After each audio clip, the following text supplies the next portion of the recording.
Hey everyone, what's up. सब लोगों को ज्वाइन करने देते हैं थोड़ी देर के लिए, तब तक मैं भी अपना सेटअप कर लेता हूँ।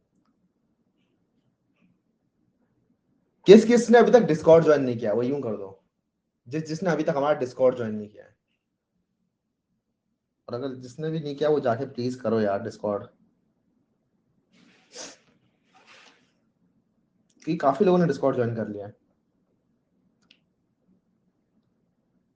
ज्यादातर चीजें हमारी डिस्कॉर्ड पे ही हो रही है।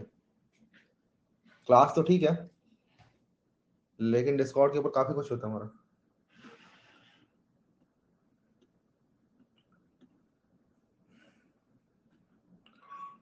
ठीक है, ये 3 लोग जो कर रहे हैं ऐसे, वो उनको जाके डिस्कॉर्ड ज्वाइन करना है प्लीज।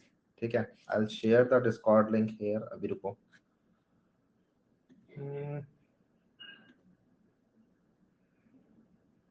कॉपी। जिसने नहीं किया डिस्कॉर्ड लिंक, प्लीज जाके डिस्कॉर्ड लिंक ज्वाइन करें।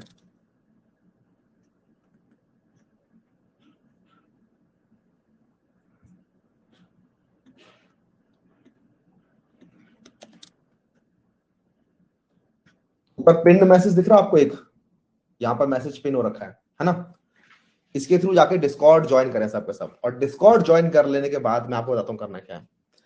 और यार एक चीज मैं देख रहा हूँ, भेड़ चाल टाइप की चीजें मत करो, कि अगर किसी ने स्टार्ट कर दिया कोई सिलसिला डिस्कॉर्ड के ऊपर तो बिना सोचे समझे बिना दिमाग लगाए वो चीज करे जाते हैं। बिल्कुल मत करो यार। पढ़े लिखे लोगों, सारे के सारे, सबको पता अपना दिमाग कैसे यूज करना है।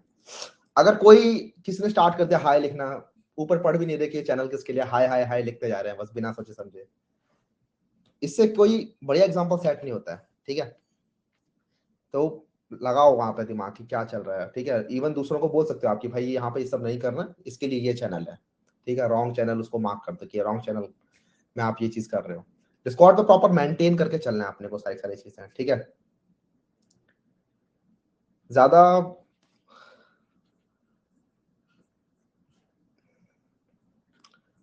ऑलराइट। तो मैं अभी डिस्कॉर्ड में बताता हूँ करना क्या। सुनो, सबसे पहले तो जिन लोगों को अभी तक फुल स्टैक वेब डेवलपमेंट वाला रोल नहीं मिला है, पता कैसे चलेगा मुझे फुल स्टैक वेब डेवलपमेंट वाला रोल नहीं मिला है? अपने रोल्स में चेक करो भाई। ठीक है, या फिर आपका जो नाम है वो ब्लू कलर का आता हुआ किसी भी जगह, किसी भी चैट में आप कुछ भी लिखोगे हाय वगैरह, आप देखोगे वहां पे आपका नाम ब्लू कलर का आ रहा है, इसका मतलब आपको वो रोल मिल गया है। इवन अगर आप लोग फुल स्टैक वेब डेवलपमेंट वाले जो हमारे रिसोर्सेज वाला चैनल है, कोर्स डिस्कशन वाला चैनल है, उनको आप एक्सेस कर पा रहे हो, इसका मतलब आपको मिल चुका है वो रोल।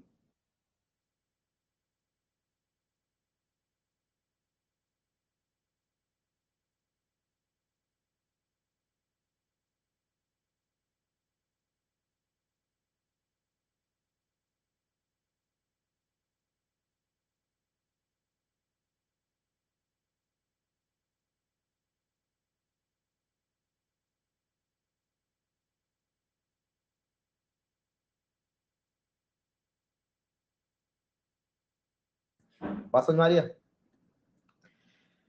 तो वो वीडियो स्टॉप इसलिए हो गई थी क्योंकि मैं दूसरे स्क्रीन पे चला गया था, सॉरी। ऑलराइट, अब यहाँ पे दिखाता हूँ मैं आपको को क्या रहा है। ये हमारा चैनल है, ठीक है, हमारा सर्वर है। ये get full stack web development 2022 ये रोल है। ठीक है, यहाँ पे आके अब जैसे ये अंकित शर्मा है, हाय हाय तो लिखना ही नहीं है, क्यों लिख दिया हाय पता नहीं। यहाँ पर सिर्फ अपनी ईमेल लिखनी थी। अगर गलती से आप अपनी चेक करने के लिए हाय लिख दे तो तुरंत डिलीट करो उसे। अगर आपका ब्लू नाम हो रखा है तो तुरंत डिलीट करो। ठीक है, जैसे हाँ, अगर आपका ब्लू कलर का नाम रखा है तुरंत डिलीट करो। अगर आप लोगों ने एनरोल कर रखा है कोर्स के अंदर तो अपनी कोर्स एनरोलमेंट वाली ईमेल आईडी से ही आपको करना है। दूसरी मैंने कुछ और बातें भी कही थी, वो अच्छा होगा आप लोग कर लो तो, कि यहाँ पर यार ये प्रोफाइल फोटो अच्छी नहीं लग रही, अपनी खुद की प्रोफाइल फोटो लगाओ। ठीक है, जो आपकी लिंक्डइन के ऊपर है फोटो, या फिर कहीं और है वो लगाओ, जिससे कि क्रेडिबिलिटी इंप्रूव होती है। एटलीस्ट जिन लोगों ने एनरोल किया है मैं उनसे एक्सपेक्ट कर सकता हूँ ये चीज कि वो ये करेंगे। ठीक है, लोग थोड़े से कम है अभी फिलहाल, मैं एक काम करता हूँ। एक तो मैंने एक बॉट लगा रखा है लेकिन वो बॉट काम नहीं कर रहा है कभी कभार, तो उस development class has started, visit।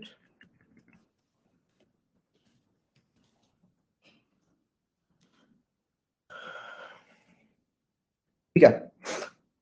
इसके बाद आप लोगों को ये वाले चैनल अगर दिख रहे हैं, कोर्स डिस्कशन वाला चैनल दिख रहा है, ऑफ टॉपिक वाला चैनल, ये सारे चैनल अगर दिख रहे हैं तो उसका मतलब आपको मिल गया है। ये मैं हर क्लास में दोहरा रहा हूँ लेकिन अच्छा नहीं लगता है, ठीक है। ऑलराइट, आज हम कुछ कुछ चीजें और पढ़ने वाले हैं। Let me just quickly share this. आज हम पढ़ेंगे लिंक्स के बारे में, फॉर्म्स के बारे में, सिमेंटिक टैग्स के बारे में। कुछ लोग कह रहे थे भैया बिगनर फ्रेंडली आप नहीं पढ़ा रहे हो। देखो, मैं कुछ चीजें यहाँ पे साफ करना चाहता हूँ। अभी आपने पूरा नहीं पढ़ा है, ठीक है। अभी आपने नहीं पढ़ा है कि अभी हम रिएक्ट के अंदर क्या चीजें पढ़ रहे होंगे, अभी हम नोड जेएस में क्या चीजें पढ़ रहे होंगे, अभी हम प्रोजेक्ट्स बनाते टाइम हम क्या चीजें पढ़ रहे होंगे, ठीक है।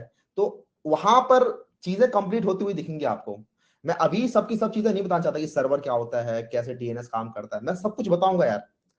आप एक्स्ट्रा ही चीजें पढ़ रहे होंगे, धीरे धीरे करके चीजें क्लियर होती है। पूरा एक कोर्स है, मुझे पता है किस टाइम पे कितना पढ़ाना है, किस टाइम पे कितना पढ़ाना है, ठीक है। मुझे पता है कहां पर क्या क्या चीजें करनी है जिससे कि एट द एंड वो पूरा का पूरा क्लियर हो जाए। तो पहले कंप्लीट तो कर लो, बात समझ में आ रही है?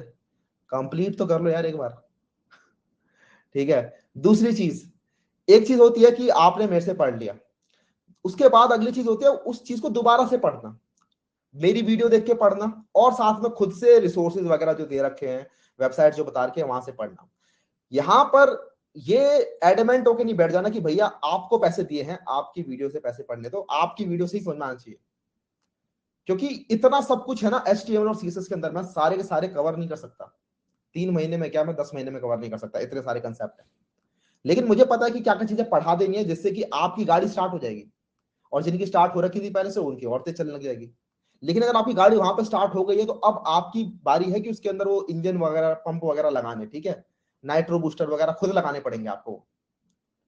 जितनी ज्यादा मेहनत करोगे उतनी ज्यादा वो बनते रहेंगे। जितने ज्यादा आप लोग वहां पे शोकेस करोगे चीजें, जितने ज्यादा आप दूसरों की हेल्प कर रहे होगे, जितने ज्यादा आप कोर्स डाउट्स पूछ रहे होगे। कई लोग डाउट्स ही नहीं पूछ रहे हैं लेकिन फिर भी कह रहे समझ गया। डाउट्स तो बताओ, क्या क्या चीज समझना है, डाउट सेक्शन में डालो अपने डाउट्स कि ये टॉपिक था, इसमें ये चीज क्लियर नहीं हुई है।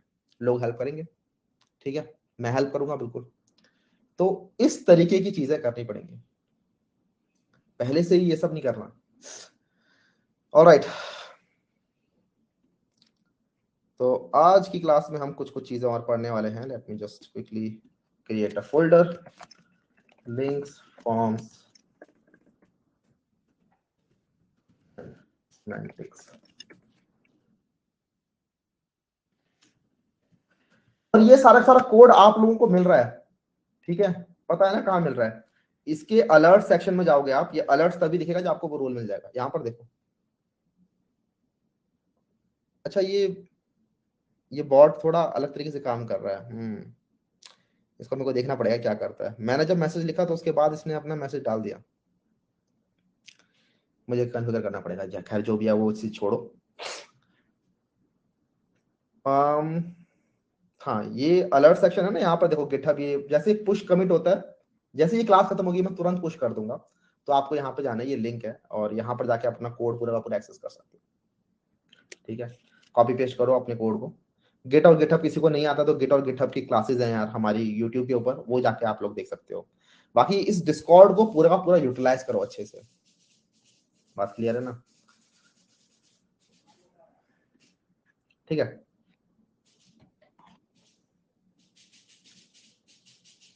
अगर कोई ज्वाइन नहीं किया, जैसे उत्कर्ष कह रहा है भैया अभी तक ज्वाइन नहीं किया, तो डोंट वरी, आप लोग हो जाओगे। अब वहां पे आपने डाल दिया ना अपना ईमेल आईडी, मैं चेक करूंगा आपकी ईमेल आईडी से आपका अकाउंट लॉग इन है कि नहीं है, उसके बाद मैं कर दूंगा। अगर आपकी ईमेल आईडी से आपने किसी और यूजर को कर रखा है तो वो यूजर हटेगा, आप आओगे। एक ईमेल आईडी से एक ही डिस्कॉर्ड लग रहा होगा, ठीक है। Now I will switch to doubts, और अब मैं देख नहीं रहूंगा चैट्स को, ठीक है। स्टार्ट करते हैं लिंक्स के साथ। तो HTML के अंदर आपको पता है HTML का मतलब होता है हाइपर टेक्स्ट मार्कअप लैंग्वेज। इसके अंदर जो H है ना, उसका मतलब है हाइपर टेक्स्ट। और हाइपर टेक्स्ट का मतलब है कि ऐसा टेक्स्ट जिसके ऊपर क्लिक करके आप लोग किसी दूसरी जगह पर जा रहे हो, ठीक है। हाइपर टेक्स्ट का मतलब है क्लिक करके किसी और दूसरी जगह पर चले। एक सेकेंड, अब क्या कहना, तो पूरे के पूरे जितने भी लिंक्स हैं, लिंक्स का बहुत बड़ा रोल है, क्योंकि हमारे पूरे के पूरे इंटरनेट में यही हो रहा है, कहीं पे क्लिक हो रहा है कोई बंदा कहीं जा रहा है, कहीं पे क्लिक हो रहा है कोई बंदा कहीं जा रहा है। ठीक है, एक इंटरव्यू की वेबसाइट पर क्लिक करते हो आप, गीक्स गीक्स पे चले जाते हो, गीक्स पे क्लिक करके आप लोग इंस्टाग्राम पे जा रहे हो। पूरा का पूरा एक नेटवर्क बना हुआ है। ये नेटवर्क कैसे बन रखा है? क्योंकि इंटरनेट के अंदर सपोर्ट है कि आप किसी भी वेबसाइट के अंदर किसी दूसरी वेबसाइट का लिंक डाल सकते हो, और एक वेबसाइट के क्लिक करने से दूसरी वेबसाइट तुरंत खुल जाएगी। ठीक है, तो ये इंटरलिंकिंग जो रखी है, इसी से पूरा पूरा वो इंटरनेट हमारा बना हुआ है। और इसके अंदर जो लिंक्स हैं वो एकदम बेसिक बिल्डिंग ब्लॉक्स हैं। इसी वजह से जो लिंक्स हैं इनका जो एलिमेंट भी रखा गया ना, वो ए टैग रखा गया है, एकदम बेसिक टैग, ए टैग। तो ए टैग को समझते हैं। ए मतलब होता है आपका एंकर टैग। ठीक है, एंकर टैग है, एंकर टैग की हेल्प से आप लोगों के लिंक्स बन रहे होते हैं। तो the HTML A tags defines a hyperlink. It has the following syntax. तो ये इसका सिंटैक्स है। इसके सिंटैक्स को समझते हैं। इसके अंदर मूव करने से पहले ना, आज मैं एक बहुत ही बेसिक सी कोई चीज बनाने वाला हूँ। हमारी पर्सनल वेबसाइट कह सकते हैं। आप लोगों के पास खुद की एक पर्सनल वेबसाइट होनी चाहिए, तो एक पर्सनल वेबसाइट बनाते हैं यहाँ पर। ठीक है, तो अभी हम फिलहाल लिंक्स के ऊपर मूव करने से पहले थोड़ा सा एक बेसिक कुछ बनाना चाहता हूँ, जिससे कि आपको दिखे कि हाँ चलो ये बन रहा है हमारा। ठीक है, तो एक पर्सनल वेबसाइट हमारी होगी, तो आप यहाँ पर लिख सकते हो। जैसे मेरी तो ये है, आपकी खुद की वेबसाइट होगी, तो आप अपने उसका टाइटल अलग लिखोगे। ठीक है, और यहाँ पे मैं बेसिक बहुत सेटअप कर लेता हूँ। हेलो, और ऑब्वियसली बहुत सुंदर नहीं बनेगी, क्योंकि इसके अंदर हमने CSS नहीं लगाई है इसके अंदर। यहाँ पे ये हो गया। इसको जरा देखते हैं कैसा दिख रहा है। ओपन विद लाइव सर्वर, यहाँ खुल जा रहा है।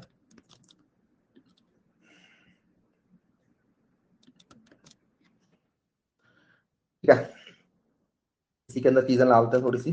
तो सबसे पहले तो इसके अंदर मैं एक इमेज डालना चाहता हूँ। इमेज मुझे कहाँ से मिलेगी? तो मेरा लिंक्डइन चला लेते हैं,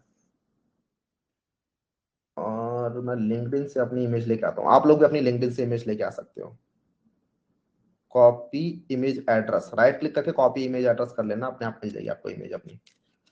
और फिर इमेज टैग के अंदर हमें पता है, इमेज टैग सोर्स के अंदर हमें डालनी है अपनी इमेज।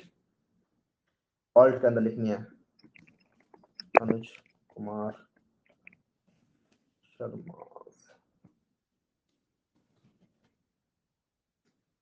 इसके अलावा यहाँ पे इसको हम विड्थ भी दे देते हैं, जिससे कि ये बहुत ज्यादा बड़ी ना हो जाए।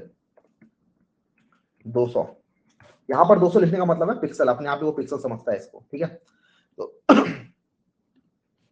200 हो गया। इसको देखते हैं। ये इमेज तो बहुत गंदी क्वालिटी की है, थोड़ी बढ़िया वाली इमेज लेके आते हैं। यहाँ पे अच्छी है शायद।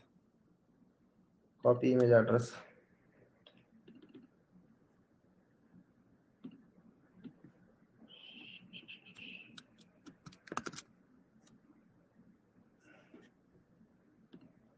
ये बेटर है।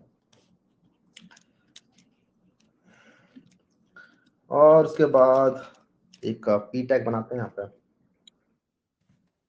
इसके अंदर एक आई टैग,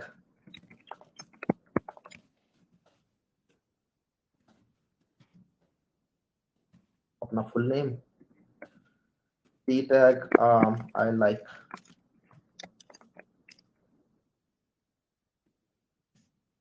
कोडिंग।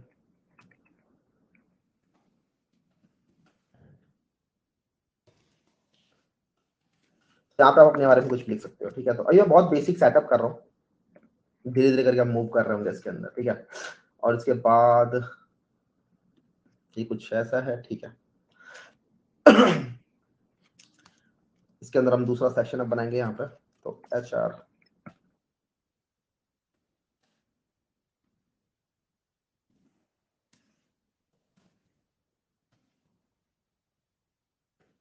उसके बाद एक अनऑर्डर्ड लिस्ट, तो अनऑर्डर्ड लिस्ट जो होता है आपका UL। उसके बाद इसके अंदर बहुत सारे LI एलिमेंट्स होंगे, तो LI एलिमेंट्स के अंदर अब हम यहाँ पे डालेंगे लिंक्डइन, और दूसरा डाल सकते हैं यहाँ पे अलग से ट्विटर। इस तरीके से, क्या आपको इस तरीके से दिखाई दे रहे हैं? अब यहाँ पर इसको हमें क्लिकेबल बनाना है। इसको मैं थोड़ा बड़ा कर देता हूँ, जैसे कि अच्छे से दिखाई दे। इसको हमें क्लिकेबल बनाना है। क्लिकेबल कैसे बन सकते हैं लिंक्स? यहाँ पर जब बारी आती है हमारे ए टैग की। ठीक है, तो अब यहाँ पर देख लेते हैं अपने ए टैग को ठीक से। तो ए टैग के अंदर क्या क्या लिखा हुआ है?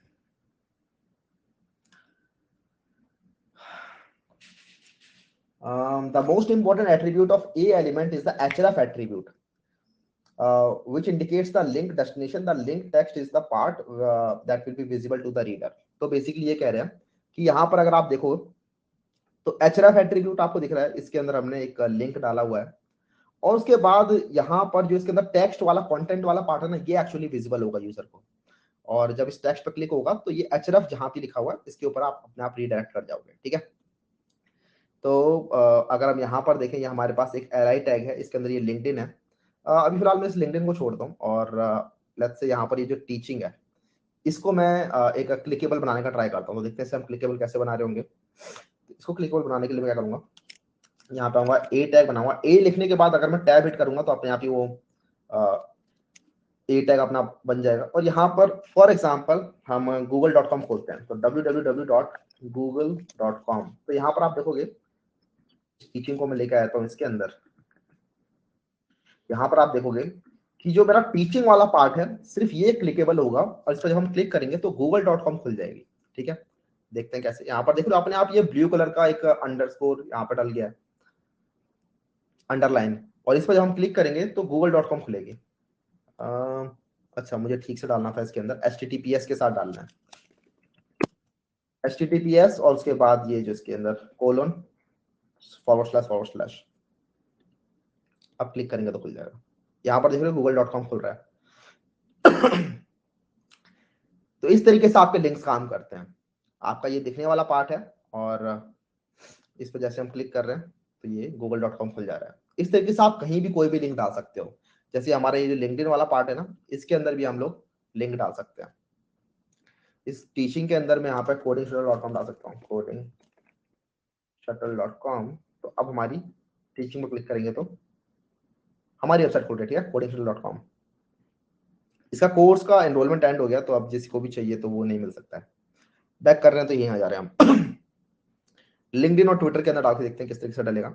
जैसे ये मेरा लिंक्डइन प्रोफाइल है, इसको मैं कॉपी करता हूँ और मैं गया अपने लिंक्डइन के अंदर इस तरीके से।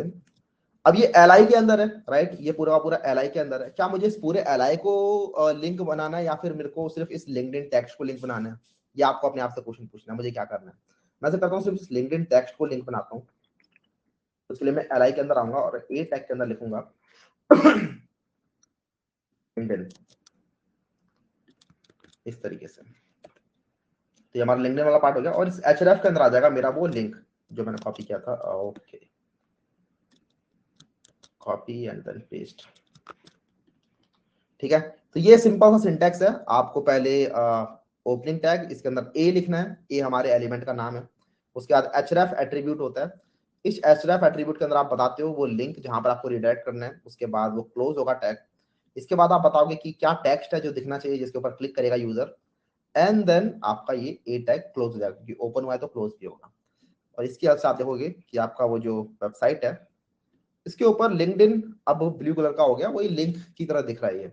जैसे आप क्लिक करोगे तो यहाँ पर आपका वो लिंक्डइन वेबसाइट ओपन हो जाएगी। जो भी लिंक आप डालना चाहो वहां पर डाल सकते हो। यहाँ पर ट्विटर है, ट्विटर भी आप लोग डाल सकते हो। मैं यहाँ पर ट्विटर नहीं डाल रहा, स्पेलिंग गलत लिखी है ट्विटर की। ठीक है, ये हो गया। अब हम आगे बढ़ते हैं, थोड़ी चीजें और डालते हैं इसके अंदर।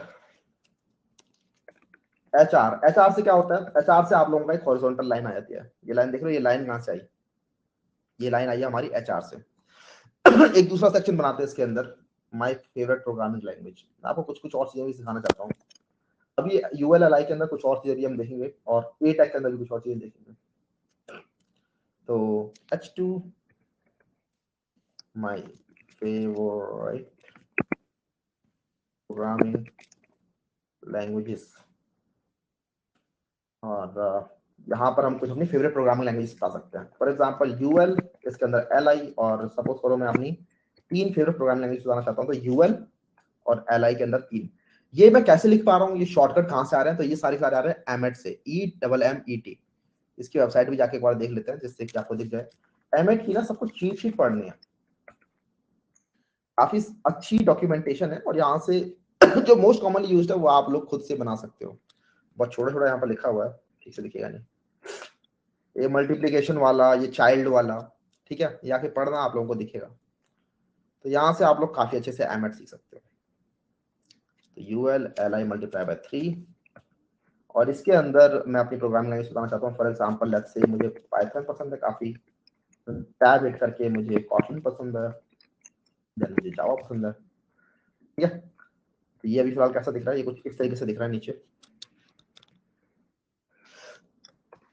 एक्सक्यूज मी, अगर मैं बहुत ज्यादा खांस रहा हूँ, वो अनॉय कर रहा था, आई एम सॉरी, लेकिन यार कुछ दिनों से कुछ हो गया है और मैं दवाइयां भी ले रहा हूँ, बट होगा धीरे धीरे ठीक।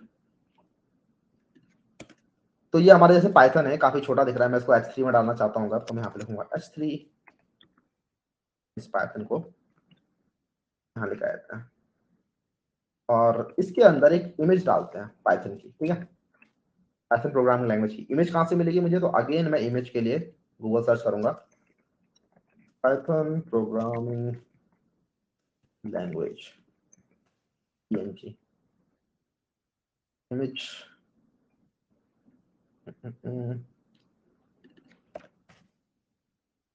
विकिपीडिया का लिंक ज्यादातर सबसे अच्छा होता है। कॉपी इमेज एड्रेस करना है हमें, और उसके बाद यहाँ पे पेस्ट कर देना है। ये बड़ा सा लिंक है, बट कोई दिक्कत वाली बात नहीं है। यहाँ पर अगेन हम विड्थ दे देंगे इसको, लेट्स से 100, देखते हैं कैसा दिख रहा है। ये रहा पाइथन। ठीक है, इस पाइथन के बारे में अगर आप कुछ लिखना चाहते हो तो वो लिख सकते हो, लेकिन मैं यहाँ पर एक डमी टेक्स्ट लिख देता हूँ बस, विच इज लेट्स से ऐसे। डमी टेक्स्ट कैसे लिखते हैं, तो आपके VS कोड के अंदर सपोर्ट होता है लॉरम का, आपको लिखना है लॉरम, और उसके बाद लेट्स से लिखो 200, तो 200 रैंडम वर्ड्स अपने आप जनरेट हो जाएंगे। देख रहे हो, मैंने लिखा LOREM लॉरम, और उसके बाद लिखा 200, तो अपने आप ही 200 वर्ड्स लॉरम इप्सम के जनरेट हो गए, और ये कुछ इस तरीके से दिखाई दे रहे हैं। ठीक है, ये काफी बड़ा लग रहा है मुझे, तो छोटा कर लेता है।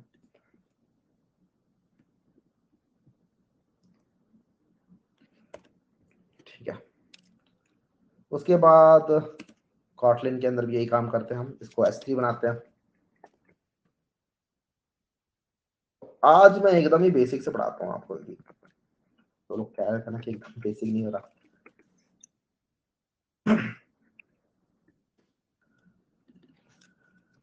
कॉटलिन कॉटलिन कॉटलिन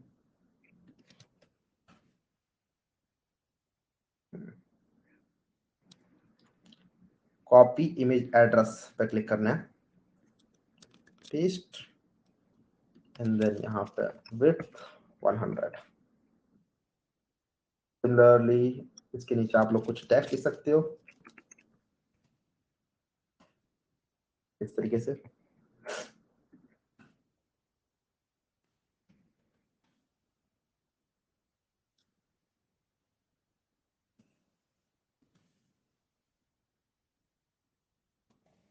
जावा,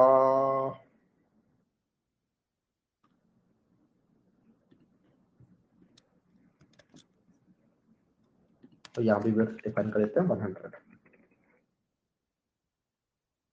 हमारी वेबसाइट कैसे दिख रही है, बेटर लग रही है काफी। जावा नहीं आई, जावा की इमेज बन के नहीं आई।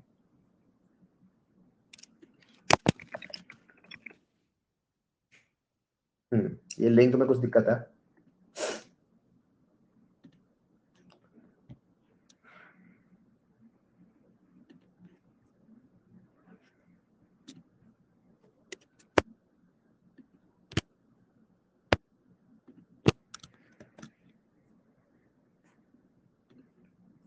ठीक है, अब आ गई है। फिर लॉरम अगेन, और let's say 60।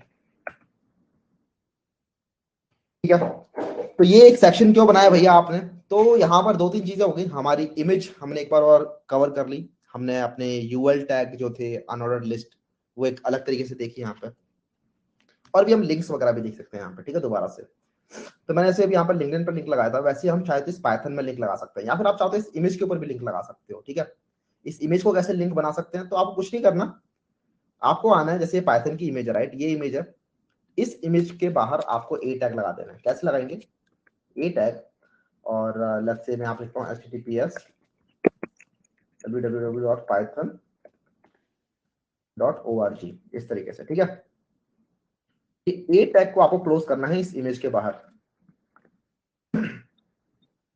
Command shift B करके मैं इसे रिफॉर्मेट कर दूंगा। रिफॉर्मेट करने के लिए आपको एक और तरीका है, आप राइट क्लिक करो कहीं भी और उसके बाद फॉर्मेट डॉक्यूमेंट कर देना। ठीक है, फॉर्मेट डॉक्यूमेंट से आप लोगों का फॉर्मेट हो जाएगा वो डॉक्यूमेंट। तो ये हमारा कुछ इस तरीके का हो गया है। और अब हमारी जो इमेज है वो क्लिकेबल हो गई है। ये देखो पाइथन के ऊपर हवर कर रहा हूं मैं तो अपने आप ही वो क्लिकेबल सा बन रहा है अपने आप ही। और जैसे इस पर मैं क्लिक करूंगा वैसे हमारी वो पाइथन की वेबसाइट खुल जाएगी। ठीक है, तो आई थिंक लिंक समझ में आ रहे होंगे आपको। तो ये बहुत ही बेसिक आपको ए टैग समझ में आया होगा।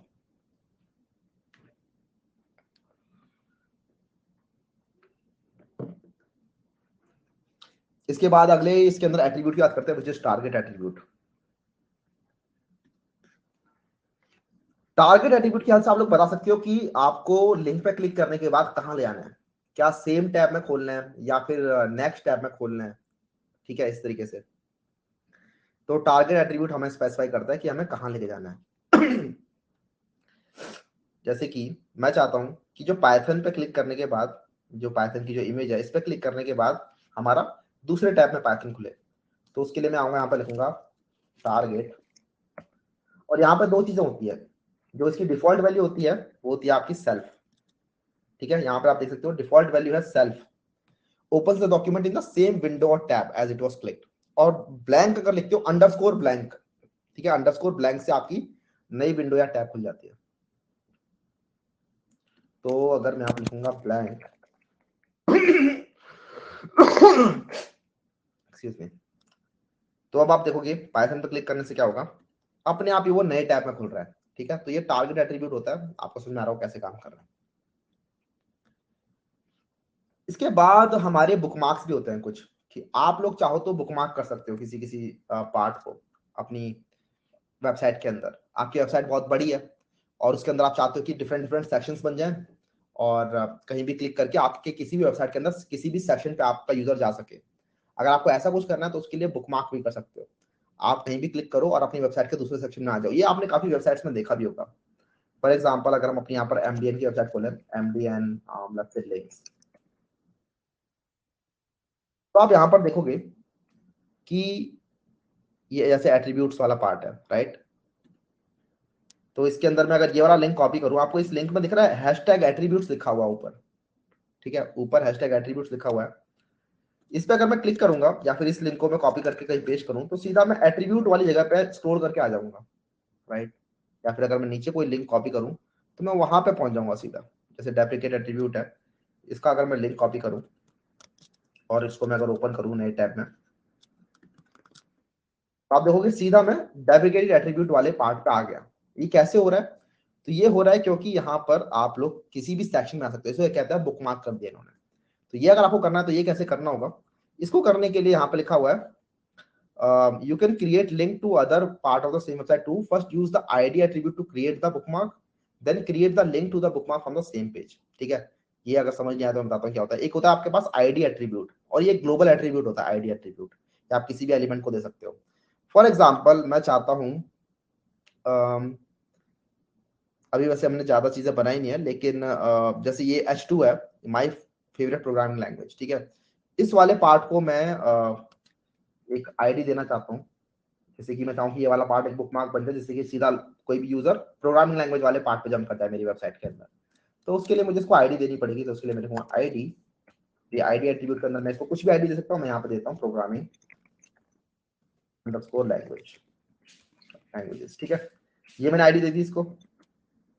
और एक काम करते हैं, ऊपर एक नेविगेशन बना लेते हैं। तो यहाँ पर मैं बनाऊंगा ULLI और फिलहाल के लिए इसके अंदर एक ए टैग बनाते हैं और यहाँ पे लिख देते हैं फेवरेट प्रोग्रामिंग लैंग्वेज LNGUGS। ठीक है, यहाँ पर देख रहे href। इस href के अंदर आपको बताना है वो आईडी। तो आईडी बताने के लिए हम लिखेंगे हैशटैग और वो जो आईडी थी मैं पेस्ट कर दूंगा प्रोग्रामिंग लैंग्वेज। तो यहाँ पे क्या होगा, फेवरेट प्रोग्रामिंग लैंग्वेज करके एक लिंक बन जाएगा जिस लिंक पर क्लिक करने पर आप सीधा स्क्रॉल करके फेवरेट प्रोग्रामिंग लैंग्वेज पा जाओगे। ठीक है, चलो देखते हैं कैसे काम कर रहा है ये। तो हम आए अपनी वेबसाइट के अंदर और यहाँ पे हमें वो लिंक दिख रहा है इस लिंक पर जैसे मैं क्लिक करूंगा सीधा देख लो माय फेवरेट प्रोग्रामिंग लैंग्वेज सबसे टॉप पे आ गया। वापस आता हूँ, क्लिक करूंगा सीधा टॉप पे आ गया। और इसके अंदर एक कमाल का बिहेवियर होता है, स्क्रॉल बिहेवियर। वो आपकी सीएसएस के अंदर होता है। अगर आपको सीएसएस नहीं पता तब तो कोई दिक्कत वाली बात नहीं, सीएसएस हम देखेंगे बाद में। लेकिन एक इंटरनल सीएसएस अगर मैं यहाँ पर लगा दूं, स्टाइल, अगर समझ नहीं आ रही है स्टाइल क्या है तो हम इंटरनल सीएसएस बाद में पढ़ रहे होंगे नेक्स्ट क्लास में, ठीक है। तो यहाँ पे हम HTML के अंदर बोल सकते हैं कि स्क्रॉल बिहेवियर दे दो इसको स्मूथ। इससे क्या होगा, जब आप ऐसे क्लिक करोगे ना तो आप देखो कैसे स्क्रॉल करके आ रहे हो, है ना। तो इससे वो स्मूथ स्क्रॉल बिहेवियर मिल जाता है इसको, बस एक एक ये प्रॉपर्टी लगा के। तो ये हम यहाँ पर और भी जब सेक्शन बना रहे होंगे तो उन सेक्शन के अंदर भी हम ये चीजें डाल रहे होंगे, ठीक है। नेविगेशन डाल रहे होंगे, तो ये हमारा नेविगेशन वाला पार्ट हो गया, इसको हम कह सकते हैं नेविगेशन।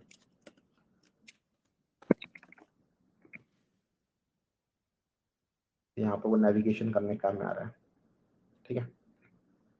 इसको बोल्ड कर दे या फिर इसको S3 बना देते हैं।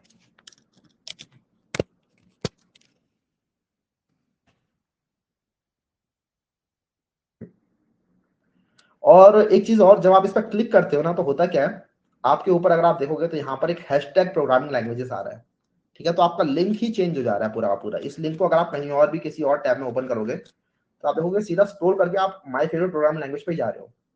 क्यों? क्योंकि आपका जो लिंक है वो इंडेक्स डॉट एचटीएमएल पे खत्म नहीं हो रहा, उसके बाद हैशटैग प्रोग्रामिंग लैंग्वेजेस भी लगा हुआ है। अगर इसको आप हटा दोगे तो आप सीधा ऊपर से आओगे, अदरवाइज क्लिक करोगे तो सीधा आप इधर पहुंच जा रहे हो, ठीक है। ये चीज समझ में आ रही होगी।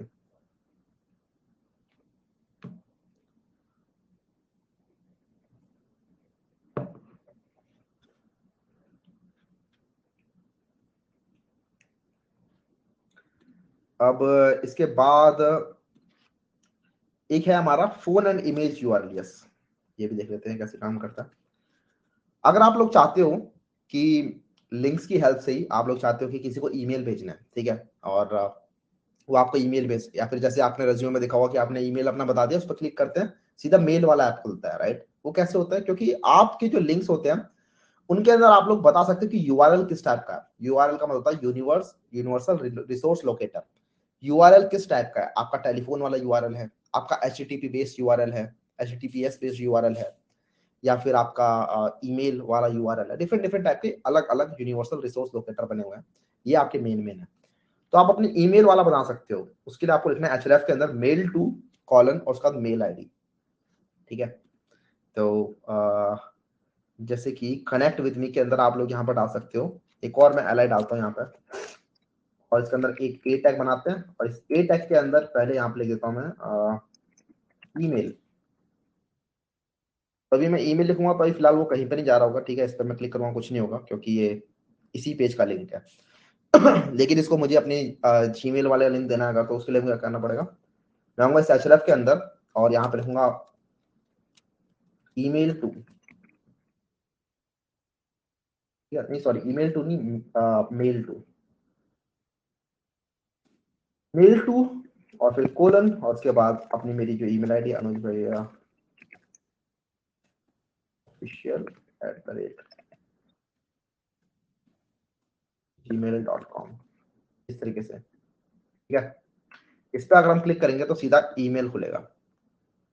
यहाँ पर आप देख सकते हैं, मैं जैसे क्लिक करूंगा मेरा ईमेल ऐप यहाँ ओपन हो गया है दूसरी साइड। बट अगर आप क्लिक करोगे तो आपको वो दिखेगा, और यहाँ पे मेरी पर्सनल ईमेल्स दिख रही हैं, तो अच्छा ही हुआ यहाँ खुल गया वो। लेकिन ऐसा कुछ खुल जाता है, मैं दिखाता हूँ आपको।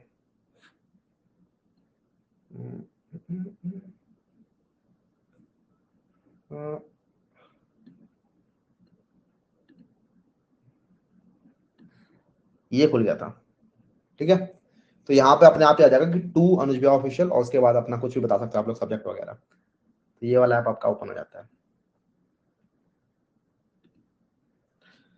इसके अलावा आप अपना फोन नंबर भी यहाँ पर दे सकते हो अगर आप चाहो तो, ठीक है। वैसे आपको ऐसे इन्फॉर्मेशन, अपनी प्राइवेट वाली इन्फॉर्मेशन शेयर नहीं करनी चाहिए ज्यादा, लेकिन अगर आपका रेज्यूमे है या फिर पर्सनल वेबसाइट बना रहे हो आप, तो वहां पे आप दे सकते हो, आप चूज, आपकी मर्जी है वैसे तो, ठीक है। तो उसका भी हम देखते हैं वो कैसे काम करते हैं।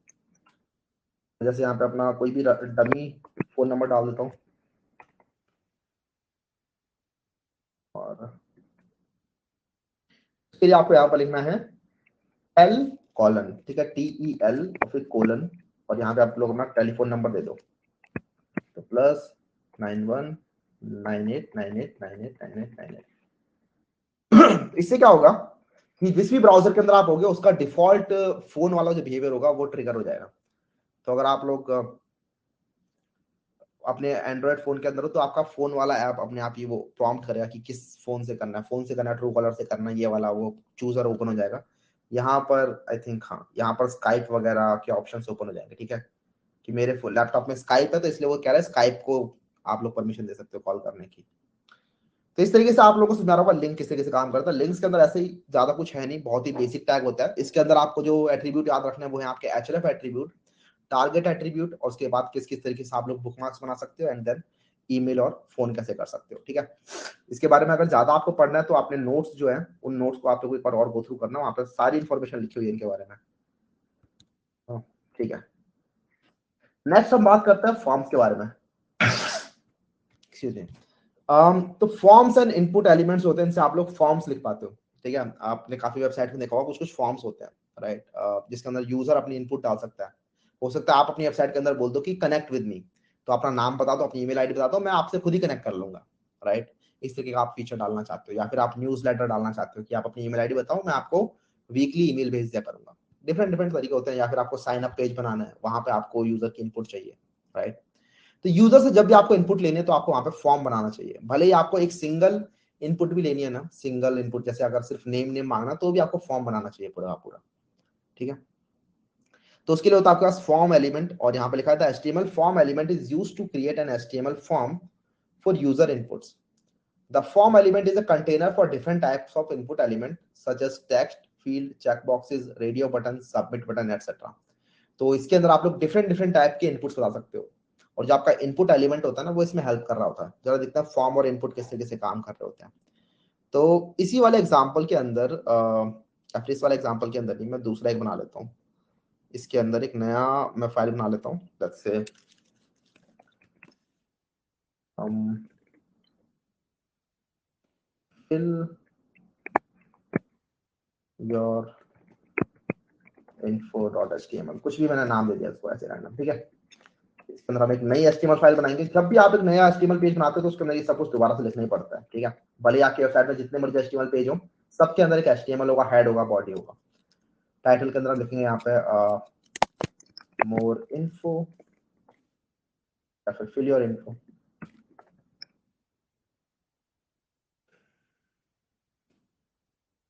और इसके अंदर हम एक फॉर्म बनाते हैं। पहले हम बनाते हैं यहाँ पे एक H1 fill out this form। अब यहाँ पे एक फॉर्म बनाएंगे तो सबसे पहले फॉर्म एलिमेंट होता है फॉर्म, और इसके अंदर एक एक्शन एट्रीब्यूट बाय डिफॉल्ट आता है। ये एक रिक्वायर्ड एट्रीब्यूट है। इसके अंदर आपको बताना है कि जब फॉर्म सबमिट होगा तो क्या एक्शन परफॉर्म होना चाहिए। इस फॉर्म के अंदर जो भी आपने डेटा लिया है यूजर से, जो भी इनपुट लिया है, उस इनपुट को कहाँ ले जाना चाहिए, वो सर आप इस सेक्शन के अंदर बताते हो। अभी फिलहाल हम इस फॉर्म के अंदर जाते हैं और कुछ इनपुट्स डालते हैं। सबसे पहले मैं एक इनपुट डालूंगा इसके अंदर, इनपुट, और इस इनपुट का टाइप है टेक्स्ट। जरा बस इतना सा देखते हैं कि ये कैसा दिख रहा है। तो इसके लिए मैं इसको ओपन करूंगा, again right click and open with live server. Again ये इधर ओपन हो गया है। मैं ये सारे टैग क्लोज कर देता हूँ।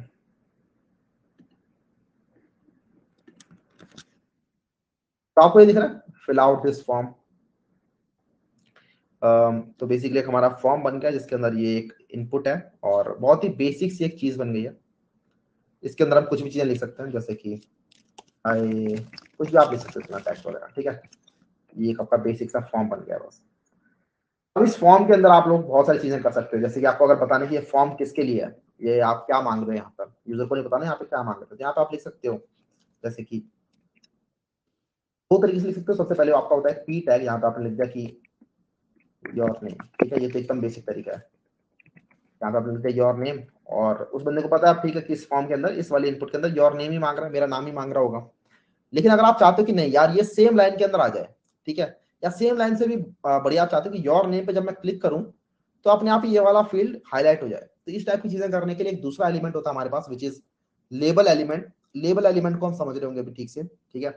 तो जैसे ये आप लोग पैराग्राफ तो बना सकते हो, लेकिन पैराग्राफ के बजाय हम बनाएंगे इसको लेबल एलिमेंट।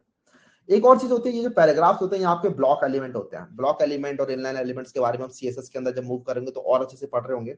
लेकिन ब्लॉक एलिमेंट्स का मतलब क्या होता है कि ये जो पैराग्राफ है ना, इसने पूरी की पूरी ये लाइन ब्लॉक कर लिया।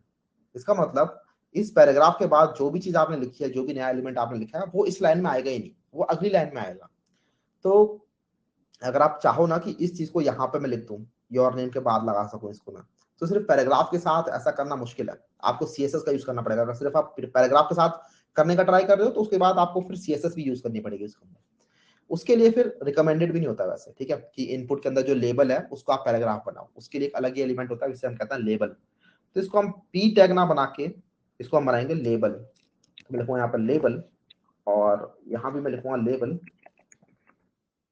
और जैसे मैंने दोनों जगह लेबल लिखा तो आप देखो क्या होगा, योर नेम के तुरंत बाद फिर ये पैराग्राफ आ रहा है, सेम लाइन के अंदर आ रहा है। सेम लाइन में क्यों आया, क्योंकि अब ये जो योर नेम जो है ये पैराग्राफ नहीं है, ये एक लेबल एलिमेंट है जो कि एक इनलाइन एलिमेंट होता है। अगेन इनलाइन एलिमेंट और ब्लॉक एलिमेंट के बारे में हम पढ़ेंगे जब हम सीएसएस के अंदर मूव कर रहे होंगे। अभी फिलहाल बस समझ लो कि ठीक है, ये सेम लाइन के अंदर लाने के लिए हमने पी टैग की जगह लेबल टैग लिखा है। और लेबल एक्चुअली इसके अंदर रिकमेंडेड प्रैक्टिस भी होती है कि जब भी आप फॉर्म बना रहे हो तो लेबल और इनपुट का पेयर बनाना चाहिए उसके साथ। तो अभी फिलहाल ये लेबल और जो इनपुट है ये अलग अलग है, सेपरेटेड है। आप लेबल पर अगर क्लिक करते हो तो आपका इनपुट हाईलाइट नहीं होता है। इन दोनों को अगर बाइंड करना है आपस में, तो बाइंड करने के लिए हम कुछ एट्रीब्यूट यूज कर रहे होते हैं। तो एट्रीब्यूट क्या है बेसिकली, तो लेबल के अंदर होता है एक फॉर एट्रीब्यूट, ठीक है। और इनपुट के अंदर आप लगाते हो आईडी एट्रीब्यूट। तो आईडी तो एक ग्लोबल एट्रीब्यूट है, तो आईडी तो आप किसी भी एट्रीब्यूट में डाल सकते हो। तो इनपुट के अंदर जैसे मुझे यहाँ पे सपोज करो नेम चाहिए, तो मैं यहाँ पे आईडी दूंगा यूजर नेम, इस तरीके से, ठीक है। और फिर फॉर के अंदर मैं लिखूंगा वही सेम चीज जो मैंने आईडी दी है। तो ये मैं आईडी कॉपी पेस्ट कर लेता हूँ सीधा फॉर के अंदर। तो अब इससे क्या होगा, ये जो लेबल है और ये जो इनपुट है ये आपस में बाइंड हो चुके हैं। तो अब ये वाला लेबल सिर्फ इस वाले इनपुट के लिए ही है।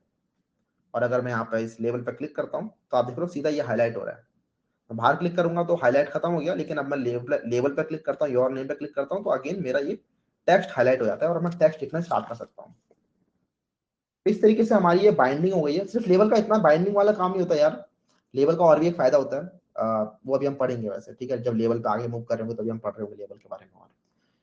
तो ये आपकी लेबल और इनपुट की बाइंडिंग समझ में आ गई होगी आपको। अब जरा इस इनपुट की बात कर लेते हैं। इनपुट के अंदर यहाँ पे लिखा हुआ है एक attribute type equals to text.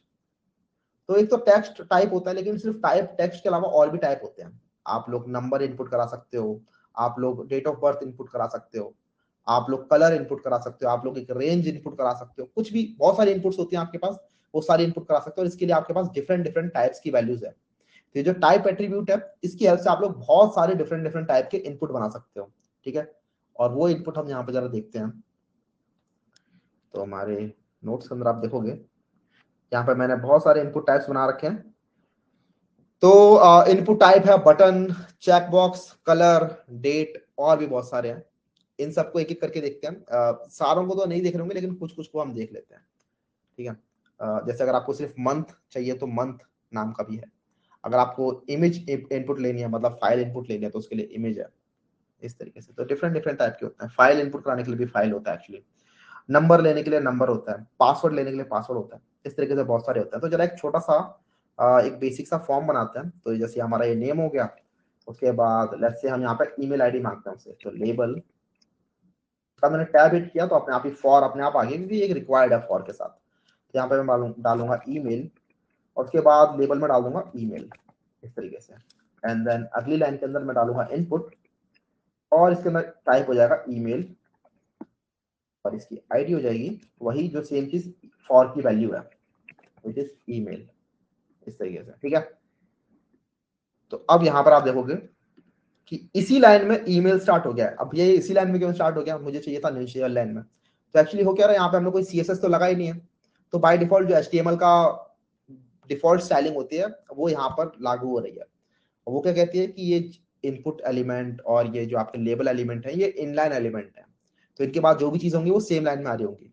अगर आपको इसकी डिफॉल्ट स्टाइलिंग को चेंज करना है तो आप सीएसएस लगा रहे होगे, लेकिन अगर आप सिंपल एचटीएमएल की हेल्प से स्टाइलिंग करना चाहते हो तो यहाँ पे आप एक बी आर टैग लगा सकते हो, और बी आर टैग हमें पता है लाइन ब्रेक एलिमेंट होता है। मैं 2 बी आर टैग लगा देता हूँ जिससे चिपके ना आपस में, तो ये ऐसे सेपरेट सेपरेट हो गए हैं, ठीक है। बाकी ये रिकमेंडेड प्रैक्टिस नहीं होती है। आप लोगों को जब भी स्टाइलिंग करनी है तो वहां पे आप सिर्फ सीएसएस ही यूज कर रहे होगे। इवन हमने जो अभी टेबल बनाई थी, ठीक है, लास्ट क्लास के अंदर और भी बहुत सारी चीजें बनाई थी, मैं वहां पे आप लोगों को बताया जा रहा हूँ स्टाइलिंग के तरीके डिफरेंट डिफरेंट, राइट, जिसके अंदर सिर्फ एचटीएमएल की हेल्प से आप लोग स्टाइलिंग कर रहे हो। ये सब हम नहीं कर रहे होते हैं, ठीक है। कलर करने के लिए आप लोग वो कॉल ग्रुप और कॉल्स ये सब ज्यादा यूज नहीं कर रहे होते हो, आप यूज कर रहे हो तो सीएसएस का। वहां पे आप लोग डिव्स बना रहे होते हो, वहां पे आप लोग क्लासेस बना रहे होते हो, ठीक है। तब वहां पे ज्यादा सेंस बन रहा होता है। स्टाइलिंग के पर्पस के लिए है ही नहीं एचटीएमएल। एचटीएमएल है सिर्फ आपकी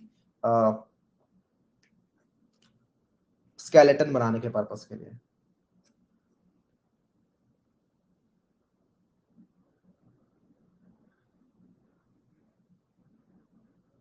Why is it not written hashtag username in the tag? यहाँ पर इस तरीके का सिंटेक्स है ही नहीं यार, ठीक है। यहाँ पे ऐसे काम कर जाता है। उसके बाद अगला लेके आते हैं। यहाँ पे सपोज करो आप ईमेल उसका पासवर्ड भी चाहते हो, तो br मैं 2 बना देता हूँ। उसके बाद अगर मुझे लेबल और इनपुट एक साथ बनाना है तो मैं क्या करूंगा, लेबल प्लस इनपुट, ठीक है। तो ये प्लस कहां से आया, तो अगेन ये एमेट से आ रहा है। मैं हिट करूंगा टैब, तो आप देख रहे हो एक लेबल भी बन गया, एक इनपुट भी बन गया। लेबल मैं चाहता हूँ फॉर पासवर्ड, और लेबल की वैल्यू हो जाएगी पासवर्ड, मतलब जो टेक्स्ट दिखना है। उसके बाद मेरा जो इनपुट टाइप है वो है पासवर्ड। इनपुट टाइप पासवर्ड कहां से पता चला भैया आपको, तो अगेन ये मुझे पता चल रहा है W3 स्कूल्स की वेबसाइट से, या फिर आप लोग MDN वेबसाइट है, ट्यूटोरियल्स फंड वेबसाइट है, बहुत सारी वेबसाइट्स हैं जहाँ पे आप जाके देख सकते हो टाइप की क्या क्या वैल्यू है। और हमारे नोट्स के अंदर भी मैंने वो वैल्यू उठा के लिख दी है फिर, ठीक है। आप यहाँ पर देख लो टाइप इक्वल्स टू पासवर्ड भी है एक, तो इससे अपने आप ही वो हिडन टाइप का पासवर्ड आने लग जाता है।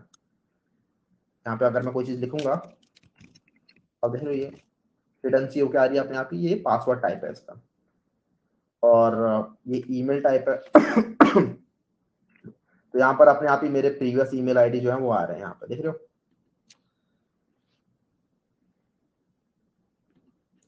ऑलराइट, और फॉर एग्जांपल यहाँ पे सपोज करो यूजर से हम कलर मांगना चाहते हैं, ठीक है। तो हमारे पास एक कलर टाइप की होता है, लेबल फेवरेट कलर, अच्छा ऐसा, योर फेवरेट कलर, और इनपुट टाइप हो जाएगा कलर। तो यहाँ पे क्या होगा, ये देखो कलर चूजर आ गया। कलर चूजर पे हम क्लिक करेंगे तो यहाँ पे आप लोग कलर चूज कर सकते हो किसी भी टाइप का, ऐसे। ये कलर की वैल्यू कहाँ गई, तो कलर की वैल्यू जाएगी आपका एक दूसरा एट्रीब्यूट होता है विच इज नेम एट्रीब्यूट, अभी हम उसके बारे में भी देख रहे होंगे।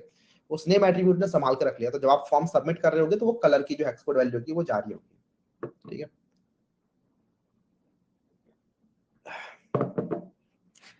और भी डिफरेंट डिफरेंट टाइप के फिगर होते हैं। आप लोग यहाँ पर डेट ऑफ बर्थ वगैरह, मैं सब कुछ तो लिखने जाऊंगा नहीं, लेकिन आप लोग चाहो तो खुद से बना सकते हो। डेट ऑफ बर्थ चाहिए तो उसके लिए पूरा का पूरा डेट एट्रीब्यूट है, जिससे आप डेट सिलेक्ट कर सकते हो। अगर आप लोगों को यूजर से कुछ फाइल अपलोड करानी है तो उसके लिए फाइल एट्रीब्यूट है, क्लिक करोगे तो फाइल एक्सप्लोरर ओपन हो जाएगा उससे, ठीक है। डिफरेंट डिफरेंट एट्रीब्यूट होते हैं। उसके बाद एक और दूसरा एट्रीब्यूट देखते हैं विच इज, यहाँ पे मैं br टैग लगाता हूँ पहले, which is reset. Input type reset, बस मैंने लिखा रीसेट यहाँ पे, ठीक है। तो आप देखना क्या हो गया, यहाँ पे एक रीसेट बटन आ गया है, ठीक है। इस रीसेट बटन पे क्लिक करने से ना फॉर्म अपने आप रीसेट हो जाता है आपका। तो अगर आपने कुछ भी वैल्यू यहाँ पे भर रखी थी, ठीक है, ऐसे करके आपने कलर को चूज करा था सब, आप रीसेट पे क्लिक करोगे तो सब कुछ वापस रीसेट हो गया। ये सब कुछ कैसे रीसेट हो गया, वो इसलिए हो पाया क्योंकि ये सब कुछ आपका फॉर्म के अंदर है। तो एक फॉर्म के अंदर जो भी चीजें वो सारी सारी एक साथ रीसेट हो जाएंगी, बात समझ आ रही है। इसीलिए आपने वो एक पेरेंट फॉर्म टैग बना रखा है, फॉर्म एलिमेंट जो है वो पेरेंट है, ठीक है। तो इस फॉर्म के अंदर जितने भी इनपुट्स थे वो सब के सब रीसेट हो गए इससे। इसके अलावा एक होता है आपके पास इनपुट सबमिट, टाइप होता है आपके पास सबमिट, इस तरीके से। ये क्या बोल रहा है, password that you used found in data breach, कौन सा वाला, ओके अच्छा ये कह रहा है ये अपने आप, क्योंकि मैंने इसको टाइप दे रखा है यूजर नेम और ईमेल, ईमेल और पासवर्ड, तो अपने आप ही देख लो यहाँ पर ये भी ट्रिगर हो गया। क्रोम का ब्राउजर का जो बाय डिफॉल्ट बिहेवियर होता है ईमेल और पासवर्ड को लेकर कि इस पासवर्ड को सेव कर लेना है क्या, ठीक है। तो ये सब भी ट्रिगर हो गया इसके पास अपने यहाँ पे। वो सब इसलिए हो पाया क्योंकि आपने उसको कुछ एट्रीब्यूट्स दे रखे हैं एक्स्ट्रा, जिनसे आपके HTML को आप कुछ एक्स्ट्रा फंक्शनलिटीज प्रोवाइड कर पा रहे हो, जिससे ब्राउजर थोड़ा अलग तरीके से उन्हें ट्रीट करता है।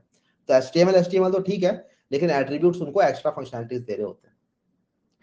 सबमिट का देखते हैं, सबमिट का क्या काम होता है। तो आप अगर आपने यहाँ पे कुछ भी नाम लिखा, सपोज करो अनुज, और यहाँ पे मैं ऐसे रैंडम ईमेल लिख देता हूँ, ठीक है, और पासवर्ड तो चलो कुछ भी है, मैं सबमिट करने का ट्राई करता हूँ। तो यहाँ पे ये देखो क्या कह रहा है, अपने आप एक वार्निंग मिल गई मुझे, please include an at the rate, right. अपने आप ही सबमिट पर क्लिक करोगे, an at the rate in the email address. ये सब कैसे हुआ, क्योंकि मैंने इसको बता रखा है कि ये जो इनपुट है ये ईमेल टाइप का इनपुट है, और ईमेल के अंदर ऑब्वियसली एट द रेट तो आता ही है। तो आप एट द रेट डालो इसके अंदर और तब ये ले लेगा, ठीक है। लेकिन एट द रेट के बाद बोलेगा कि अब यहाँ पे भी तो कुछ चाहिए, ठीक है। तो पागल नहीं है, प्रॉपर रेजेक्स लगा रखा है इसने। रेगुलर एक्सप्रेशन आप पढ़ सकते हो क्या होता है, तो उसकी हेल्प से ये पता लगा पा रहा है कि ठीक है ये एक वैलिड पासवर्ड है कि नहीं है। अब सबमिट करेंगे तो ये सबमिट हो जाएगा। लेकिन सबमिट होने के बाद क्या होगा भैया, तो सबमिट होने के बाद जो होता है वो होता है हमारा एक्शन के अंदर। इसके लिए अब जरा हम वापस आते हैं अपने नोट्स के अंदर, क्योंकि हमने काफी कुछ कवर कर लिया है। एक बार नोट्स को गो थ्रू करते हैं। तो लेबल एलिमेंट होता है सबसे पहले, तो लेबल एलिमेंट हमने बता दिया कि label element defines label for several form elements. The label elements is used for screen reader users. हाँ, स्क्रीन रीडर्स के लिए वही जो मैं कह रहा था ना, एक्स्ट्रा फायदा स्कोर भी होता है। वो ये होता है कि कई बार यूजर्स ने, जो विजुअली इंपेयर्ड यूजर्स होते हैं, उन्होंने स्क्रीन रीडर ऑन कर रखा होता है, उनके भी ब्राउजर्स होते हैं, तो उनके लिए वो रीड आउट लाउड कर देता है कि ये इनपुट जो आप फिल कर रहे हो, जिस पे आपने अगर सेलेक्ट किया उसे, तो वो क्या इनपुट आप फिल कर रहे हो, ठीक है। तो वो लेबल से पता चल पाता है। इसके बाद label element also helps user who have difficulty clicking on very small regions, because when the user clicks the text within the label element, it toggles the radio button check boxes, ये सब चीजें। तो अभी radio button हम देख रहे होंगे, लेकिन आपको पता चल रहा है क्या कि जो इनपुट एलिमेंट्स होते हैं वो कई बार बहुत छोटे हो सकते हैं, उन पर क्लिक करना मुश्किल हो सकता है। तो आपने अगर लेबल बना दिया अपना कुछ, तो लेबल पर क्लिक करके भी वो इनपुट एलिमेंट को हाईलाइट कर सकता है। अभी हमने देखा ही था, हम ईमेल पे क्लिक कर रहे थे टेक्स्ट पर, तो हमारा जो बगल में इनपुट का डब्बा था वो अपने आप हाईलाइट हो रहा था, राइट। तो इसीलिए पढ़ा था भैया। पासवर्ड कैसे देख सकते हैं टेक्स्ट फॉर्मेट में? पासवर्ड को अगर आपको टेक्स्ट फॉर्मेट में देखना है तो एक हैक है वैसे तो कि आप लोग इसकी टाइप को चेंज कर सकते हो, या फिर जैसे अगर आप बोल रहे हो कि यहाँ पर एक आई वाला बटन लगाना है भैया मेरे को, जिस पर क्लिक करके चेक कर सके यूजर कि उसका पासवर्ड क्या लिखा है, राइट। उसके लिए जावास्क्रिप्ट लगेगी ऑब्वियसली, लेकिन वो जावास्क्रिप्ट कर क्या रही होती है, उसके टाइप को चेंज कर रही होती है। तो बेसिकली मैं कहना चाहता हूँ, अगर आप लोग इंस्पेक्ट यहाँ पे ओपन करोगे, मैं इंस्पेक्ट में आपको दिखाता हूँ एक चीज, एक सेकेंड।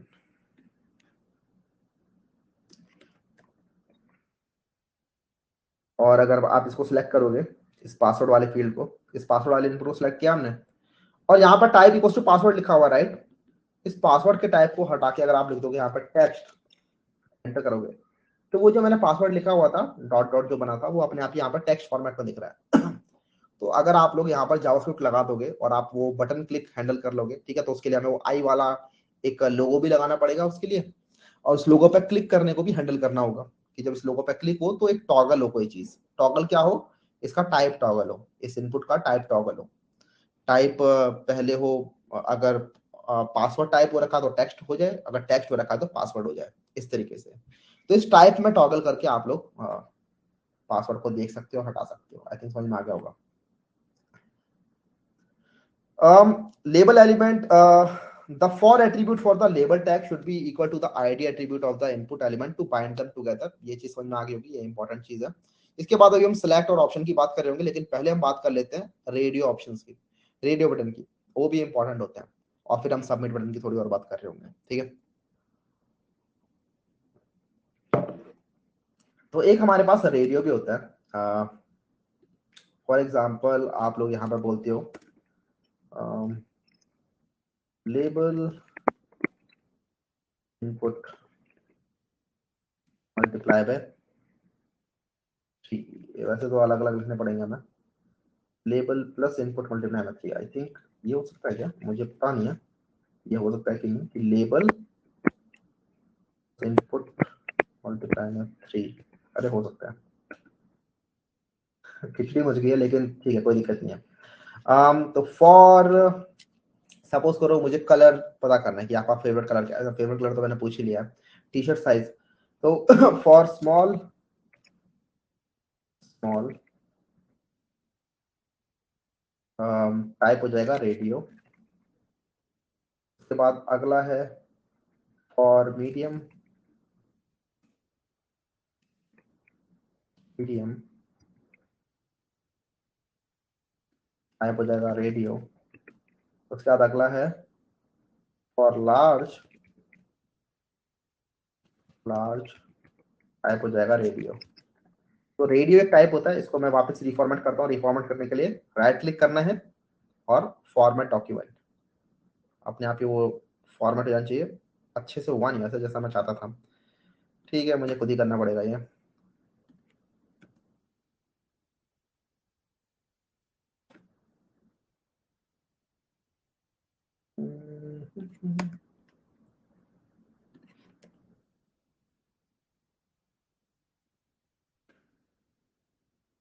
ठीक है, तो यहाँ पर आप देखो लेबल पहले स्मॉल, फिर ये जरा देखते हैं कैसा दिख रहा है।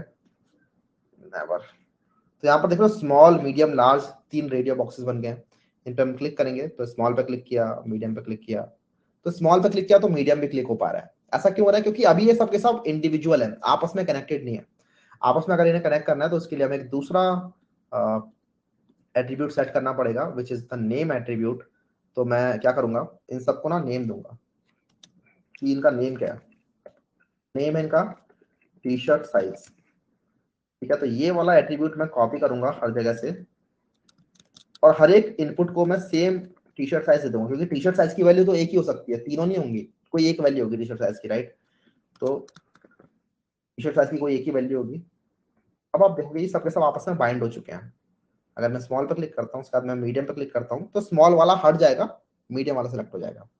मैं लास्ट पर क्लिक करता हूँ तो मीडियम वाला हट जाएगा, एंड सो ऑन। तो इस तरीके से ये बाइंड हो गए। और वो जो ये बात कर भी रहे थे कि कई बार ये चेक बॉक्सेस जो है वो बहुत छोटे हो सकते हैं, तो इन चेक बॉक्सेस पर क्लिक करना यूजर को हो सकता है मुश्किल हो इसमें, तो वो स्मॉल पे क्लिक कर सकता है। अभी फिलहाल वो स्मॉल पे क्लिक कर रहा है तो बाइंड नहीं हो पा रहे, क्योंकि हमने आईडी नहीं बता रखी है। तो हम यहाँ पे आईडी बता देते हैं। तो जैसे ये इनपुट है, इसकी आईडी हम डिफाइन कर देते हैं, वही चीज जो हमारे फॉर के अंदर हमने डिफाइन करके है, स्मॉल। यहाँ भी हम आईडी दे देंगे स्मॉल, यहाँ हम आईडी दे देंगे मीडियम, यहाँ हम आईडी दे देते हैं। बहुत बहुत मुश्किल नहीं है HTML।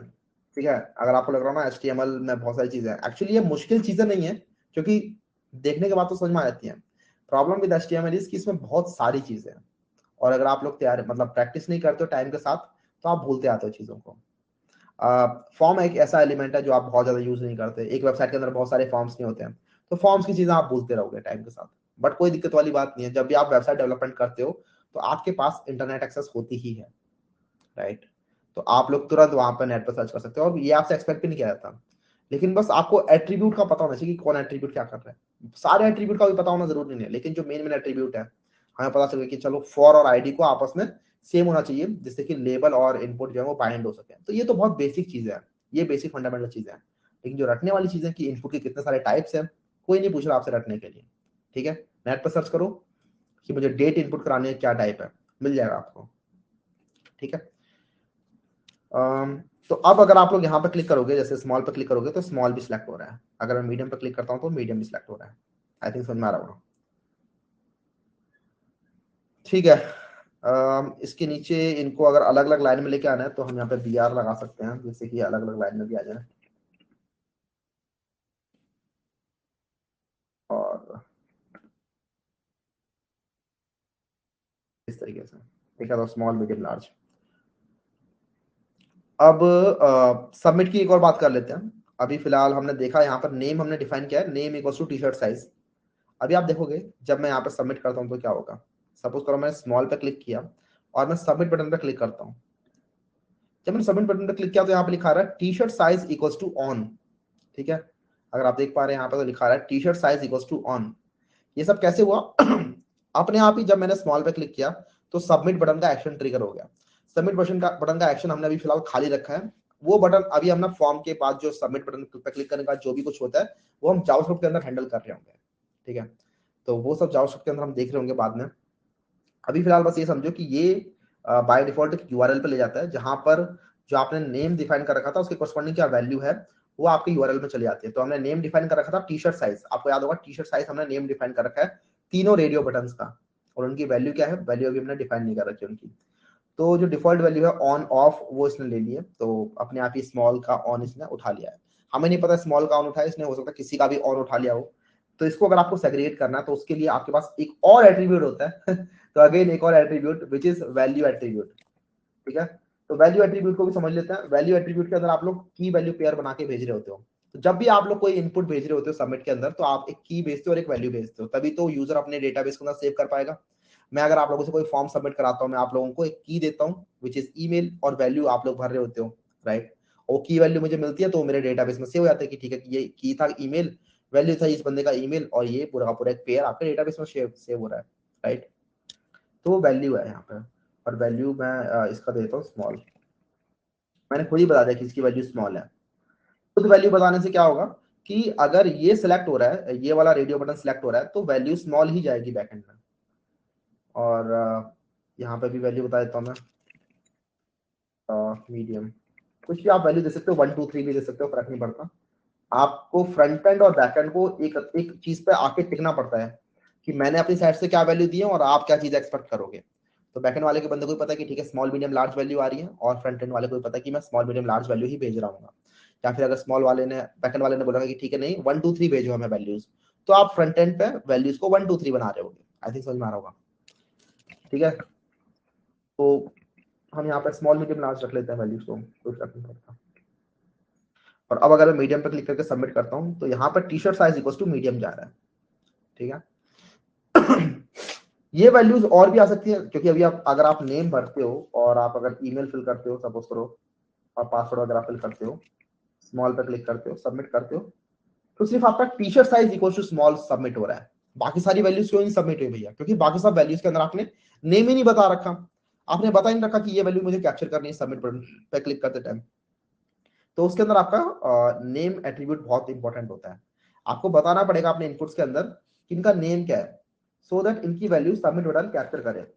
तो नेम डिफाइन करने से क्या होता है कि जब भी सबमिट बटन पर क्लिक होगा तो उसके अंदर उस इनपुट के अंदर जो भी वैल्यू होगी वो सबमिट के एक्शन पे जारी होगी, ठीक है। अभी हमने जो सबमिट का एक्शन है वो फिलहाल हमने खाली रखा हुआ है, लेकिन इस एक्शन के अंदर आप लोग कोई फाइल डिफाइन करते हो, ठीक है। कोई बैकएंड की फाइल हो सकती है, कोई एचटीएमएल फाइल भी हो सकती है, इवन पीएचपी फाइल हो सकती है, जावास्क्रिप्ट फाइल हो सकती है। उन फाइल्स में ये वैल्यू जा रही होंगी, ठीक है। बात समझ में आ रही है, ये हम देख रहे होंगे बाद में। तो यहाँ पर आपको बताना पड़ेगा कि नेम क्या है इसका। तो नेम हमने यहाँ पे डिफाइन कर दिया यूजर नेम की, यहाँ से तो आपको यूजर नेम मिलेगा इस जगह से। ये आईडी डिफाइन करने से यूजर नेम पता नहीं चल रहा है उससे, ठीक है। यहाँ पर नेम डिफाइन करने से यूजर नेम पता चल रहा है। यहाँ पर आप डिफाइन करो नेम, ईमेल, यहाँ पे आप नेम डिफाइन करो, पासवर्ड, नेम डिफाइन करोगे, कलर, और यहाँ पे तो मैंने नेम डिफाइन कर रखा है। तो ये नीचे जो रेडियो था इसके अंदर नेम डिफाइन करने के दो फायदे हो गए। पहला फायदा तो ये कि सारे रेडियो बटन आपस में एक ग्रुप बना लिया इन्होंने, रेडियो ग्रुप बना लिया सॉर्ट ऑफ, ठीक है। बिना रेडियो ग्रुप बनाए इन रेडियो बटन ने आपस में रेडियो ग्रुप बना लिया, क्योंकि एक ही वैल्यू हो सकती है, तो इसीलिए वो डिसलेक्ट और सेलेक्ट हो रहे हैं, नेम की एक ही वैल्यू हो सकती है। और दूसरा फायदा ये कि सबमिट बटन पर क्लिक करने पे हमारी वैल्यू सबमिट हो रही है। अब जरा यहाँ पर नेम डालते हैं, फॉर्म में डालूंगा जब नेम, नेम डाल दिया मैंने, ये डाल दिया, पासवर्ड डाल दिया मैंने, कुछ भी कलर मैंने डाल दिया ये स्मॉल। तो आप देखोगे सबमिट बटन पे क्लिक करते टाइम सब कुछ सबमिट हो रहा होगा मेरा। इसको मैं जरा कॉपी करता हूँ और आपको अच्छे से दिखाता हूँ यहाँ पे लिखा क्या है। तो जो भी वहां पे लिखा था ना, मैं कॉपी करके यहाँ पेस्ट कर रहा हूँ। तो देखते हैं क्या क्या चीजें गई। तो ये तो हमारा लिंक है, इस लिंक को मत देखो। उसके बाद गया यूजर नेम इक्वल्स टू अनुज, ठीक है। उसके बाद ईमेल, जो मेरा ईमेल था वो, अच्छा डॉट ऐसे बन जा रहा है, ठीक है। Eight the rate, sorry eight the rate ये बन जा रहा है। तो ये सब चीजें बैकएंड हैंडल करता है कि ठीक है मेरे पास जो वैल्यू आ रही है उनको मुझे डिकोड करना है। इसके लिए लाइब्रेरीज होती है, आपको खुद कोड करने की जरूरत नहीं कि आपको परसेंटेज 40 को कुछ ये करना है, परसेंटेज 20 को कुछ और करना है। उसके लिए लाइब्रेरीज होती है हमारे पास, वो सब हैंडल कर लेती है। पासवर्ड की वैल्यू ये है, कलर की वैल्यू ये जा रही है इसके अंदर, ठीक है। तो ये हेक्स कोड है, और परसेंटेज 23 हेक्स कोड है, और ये सब इसका हेक्स कोड है एक्चुअली। तो हैशटैग ये है और ये वैल्यू है उसकी, और टी शर्ट साइज ये जा रहा है। तो ये पूरा का पूरा जो वैल्यू है ये सबमिट उठाएगा, इसके अंदर से जो भी रिस्पॉन्स के अंदर जो भी इसको पैरामीटर्स मिले हैं उन पैरामीटर्स को निकालेगा एक एक करके, और उन पैरामीटर्स को डिकोड करके अपने डेटाबेस के अंदर फिल करना है, जो भी काम करना है उनके साथ वो बैकएंड पे हो रहा होगा, ठीक है, या फिर जावास्क्रिप्ट के अंदर हो रहा होगा। तो आई थिंक आपको समझ में आ रहा होगा सबमिट कैसे कैसे काम करता है, और सबमिट और नेम के बीच में क्या एक रिलेशन है, नेम एट्रीब्यूट और सबमिट के अंदर। भैया फाइल या वीडियो कैसे लेंगे इनपुट में, डोंट वरी, उसके लिए हमें कुछ नहीं करना, यहाँ पे आओ, बस मैं लेना नहीं चाहता क्योंकि चलो मैं जल्दी से ले देता हूँ। तो इनपुट किया हमने और यहाँ पर टाइप डाल दिया आपने फाइल तरीके से। आप यहाँ पर देखोगे कि चूज फाइल का ऑप्शन आ रहा है, राइट, चूज फाइल पर क्लिक किया आपने तो यहाँ पे अपने आप ही ये आ गया।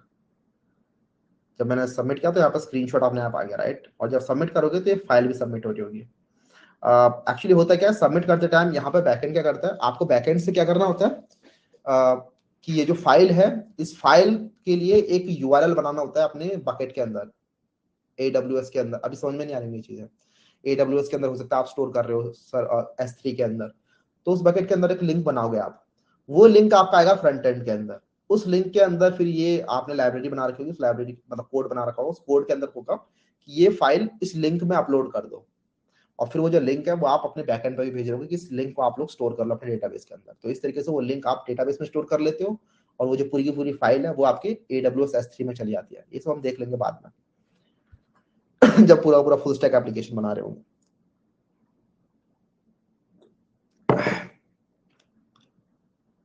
Action attribute, again action attribute जो है मैंने आपको बताया, डिफॉल्ट इसका बिहेवियर मैंने यहाँ पे हाइड कर रखा है। एक्चुअली एक्शन के अंदर जो भी चीजें लिखोगे ना आप यहाँ पे सबमिट करने के बाद वहीं पे जा रहा होता है। अगर मैं यहाँ पे लिख देता हूँ लेट्स से submit.html, तो क्या होगा, submit.html पे जा रहा होगा, लेकिन submit.html तो आपने बनाया ही नहीं है, लेकिन देखते हैं क्या होता है।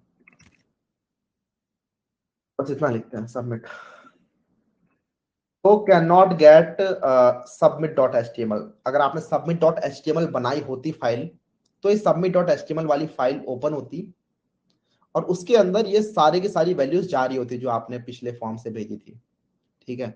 submit.html मैंने बना दिया, या फिर आप लोग जहां पर जावास्क्रिप्ट फाइल बना सकते हो, इवन अपने बैक में कोड ले सकते हो। रिएक्ट के अंदर हम और चीजें और अलग तरीके से हैंडल कर रहे होते हैं, तो डोंट वरी, हम ज्यादा यूज भी नहीं करेंगे इवन एक्शन को, रिएक्ट के अंदर अलग ही तरीका होता है। अच्छा, अपनी पर्सनल वेबसाइट के अंदर भी आप लोग चाहो तो यहाँ पे कर सकते हो। तो जैसे मैं यहाँ पर एक छोटा सा बनाने का ट्राई करता हूँ, एक काम करते हैं, ये योर नेम और ईमेल को तो डाल ही देते हैं इसके अंदर, ठीक है, तो ये बन ही रहा है कुछ, तो इसको हम ले लेते हैं यहाँ से, नेम और ईमेल में मांग लेता हूँ यूजर का। तो ये भी मैं पैरेलल में बनाया जा रहा हूँ आप लोगों के लिए, HR और H2 want to hire me,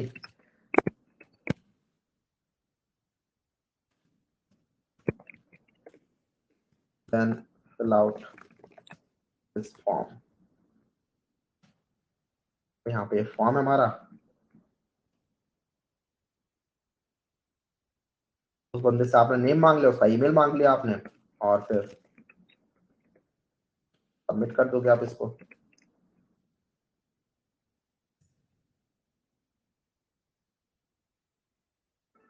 तो यहाँ पे आप देख रहे हो want to hire me then fill out this form, और नेम और ईमेल मांग के सबमिट कर दिया इस तरीके से।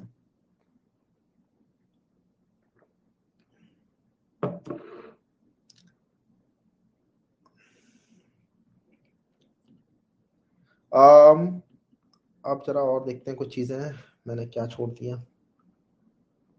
अच्छा, select and option, select and option की बात कर लेते हैं। आपने देखा हो कई बार इनपुट करते टाइम एक ड्रॉप डाउन भी आता है, राइट, एक ड्रॉप डाउन आता है। वैसे तो बहुत सारी चीजें होती है इनपुट के अंदर, मैं बहुत बेसिक चीजें उठा रहा हूँ, लेकिन ड्रॉप डाउन भी इनमें से एक है। ड्रॉप डाउन अगर आप लोगों को इनपुट कराना है तो उसके लिए एक अलग ही फॉर्मेट होता है, उसके लिए पहले हम पढ़ लेते हैं क्या है। तो उसके लिए होता है हमारे पास select and options element. Select and option element के हेल्प से आप लोग ड्रॉप डाउन में से कोई चीज सेलेक्ट कर सकते हो। जैसे यहाँ पर एक कार का ड्रॉप डाउन बना हुआ है, तो सेलेक्ट एलिमेंट होता है, वो बताता है कि इसके अंदर कितनी चीजें हैं, कितने इसके अंदर आप ऑप्शन डालने वाले हो, ठीक है, और इसकी आईडी क्या है, इसकी नेम क्या है, ये सब चीजें। और उसके अंदर बहुत सारे ऑप्शंस होते हैं, उन ऑप्शंस को आप डाल रहे होते हो। तो ये वाला जो कोड है इसी को अगर मैं यहाँ पे लिखना चाहूँ, चलो देखते हैं कैसे काम करेगा ये। तो आपके इस वाले पर्सनल वेबसाइट के अंदर आप लोग पूछ सकते हो से व्हाट डू यू वांट, नहीं वांट टू हायर मी के अंदर ही आप इस फॉर्म के अंदर उससे पूछ सकते हो कि क्या काम करवाना है आपको मेरे से, फ्रंट एंड बैक एंड ये सब चीज, ठीक है। तो label for what to do, इस तरीके से what do you want to do, या फिर कुछ भी आप यहाँ पे लिख सकते हो यार, मैं तो बस कुछ भी लिख रहा हूँ, ठीक है। उसके बाद हमारे पास होते हैं ऑप्शंस नहीं, सबसे पहले तो आपका सेलेक्ट होते हैं बहुत सारे। सेलेक्ट, इसका नेम हम दे देते हैं यहाँ पे कि व्हाट टू डू, और आईडी का नाम सेफ्टी दे देंगे व्हाट टू डू, और इस सेलेक्ट के अंदर हम बहुत सारे ऑप्शंस डाल देंगे। तो option multiply by let's say 4, और वैल्यू देते हैं front end development, back and development, और क्या होता है जैसे मशीन लर्निंग,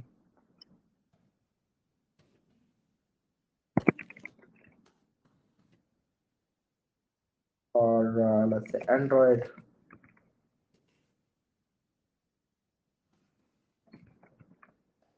इस तरीके से, ठीक है। तो यहाँ पे हमारे पास 4 ऑप्शन है। अगर आपको अभी तक समझना है कि किस तरीके से देखेंगे तो मैं आपको दिखाता हूँ कैसे देखेंगे।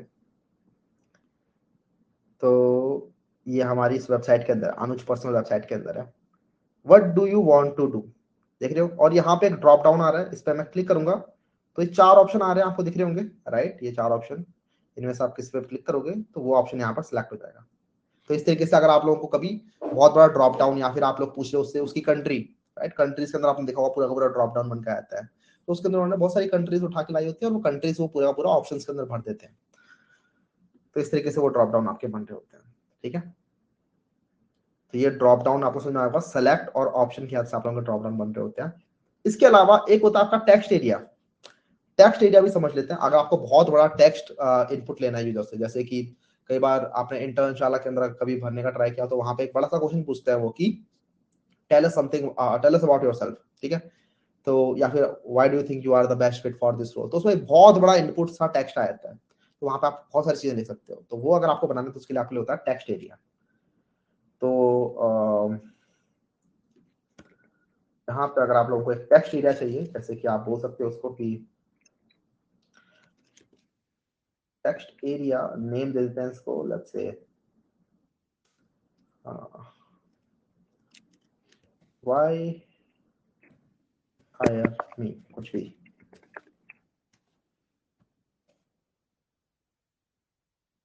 ठीक है। तो यहाँ पे आप देखोगे अपने आप एक टेक्स्ट एरिया बन जाएगा। देखिए काफी बड़ा सा एक डब्बा बन गया, इसके अंदर आप काफी बड़ा टेक्स्ट लिख सकते हो। और ये जो डब्बा बना है इसका साइज क्या है, तो इसका साइज हमने यहाँ पे डिफाइन किया है एक्चुअली। हमने यहाँ पे 2 और एट्रीब्यूट्स थे जिनका मैंने आपको बताया नहीं, वो है आपका, एक है कॉल्स और एक है रोज। कॉल्स एट्रीब्यूट से आप बताते हो कि कितने कॉलम्स है इसके अंदर, मतलब कितने लेटर्स इसके अंदर आने चाहिए, ठीक है, या फिर इसकी विड्थ कितनी है। और रोज से आप बता रहे हो इसके अंदर कितनी लाइन्स आ सकती है, मतलब इसकी हाइट कितनी है। तो मैं बता रहा हूँ इसके अंदर बाय डिफॉल्ट इसके अंदर 30 लेटर ऐसे होते हैं और 10 इसके अंदर लाइन्स हैं। आप चेंज कर सकते हो इसको, अगर आपको थोड़ा और चौड़ा करना है तो आप बोल सकते हैं यहाँ पे कि 100, और रोज आपको अगर बड़ी करना है तो आप लिख सकते हैं यहाँ पे लेट्स से 3, ये थोड़ा और बड़ा हो जाएगा, राइट। तो एक बड़ा सा टेक्स्ट एरिया बन गया है जिसमें आप लोग लिख सकते हो काफी कुछ, ठीक है, समझ में आ रहा होगा। और इसका भी लेबल हम डिफाइन कर देते हैं, label for why hire me, why do you want, तो वियर्ड क्वेश्चन है पूछने के लिए किसी से, लेकिन हाँ समझ में आना चाहिए टेक्स्ट एरिया क्या होता है, ठीक है। और सबमिट बटन को हम नीचे ले आते हैं।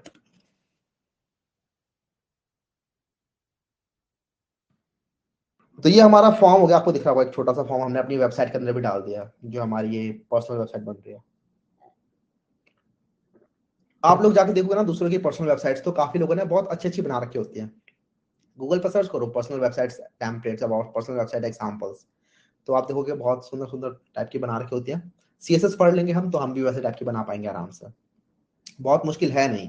बस इमेजेस भर देते हैं, अच्छा अच्छा फॉन्ट लगा देते हैं, कलर अच्छा चूज कर लेते हैं, बैकग्राउंड अच्छा लगा लेते हैं, उससे हो जाता है। ठीक है, लेकिन HTML उनका भी अगर आप सीएसएस हटा दोगे ना उसकी फाइल से, HTML देखोगे सिर्फ सेम चीज खुल के आ जाएगी आपके सामने, यही सेम चीज है, यही HTML है। ठीक है, इसी HTML फाइल को मैं सुंदर बना सकता हूँ सीएसएस लगा के। ठीक है, तो बस वही है कि सीएसएस समझ समझ जाते हैं तो हम सुंदर बना पाते हैं किसी भी चीज को। ठीक है, अब हम टेक्स्ट एरिया को देख लेते हैं। अच्छा, टेक्स्ट एरिया को हमने देख लिया। This is used to create a big text input area, हमें समझ में आ गया इस तरीके से बनता है। Rows attribute specifies the visual lines in the text area and cols attribute specifies the visual width of the text area. Action attribute के ऊपर मैंने बता ही दिया वैसे आपको, लेकिन यहाँ पे मैंने लास्ट में लिखा हुआ है action attribute defines the action to be performed when the form is submitted. Usually the form data is sent to a file और the server when the user clicks on the submit button. हमने देखा था वहां पे अगर आप लोग लिख देते हो सबमिट डॉट एचटीएमएल या फिर किसी भी फाइल का नाम लिख देते हो, तो उस फाइल के अंदर वो पूरे का पूरा रिस्पॉन्स जाता है। उस रिस्पॉन्स को फिर वो फाइल फैच कर रही होती है, लॉजिक लिखा होता है उस फाइल के अंदर वो सारा। इसी के साथ हमारा ये तो खत्म हो जाता है। और अभी तक हमने एक बेसिक लुकिंग एक वेबसाइट बना ली है, जिसके अंदर अब मैं आपको बता रहा हूँ सिमेंटिक टैग्स किस तरीके से काम करते हैं। ठीक है, सिमेंटिक टैग्स अब क्योंकि ये बन गया इतना, तो सिमेंटिक टैग्स अब थोड़ा सेंस ज्यादा बना रहे होंगे, इसलिए मैं पैरेलल में ये भी बनाते जा रहा था। एक चीज और मुझे बतानी थी कि यहाँ पर ये जो नेविगेशन है ना, इस नेविगेशन को थोड़ा और अच्छा करते हैं। अब इस वेबसाइट को थोड़ा और सुंदर बनाते हैं।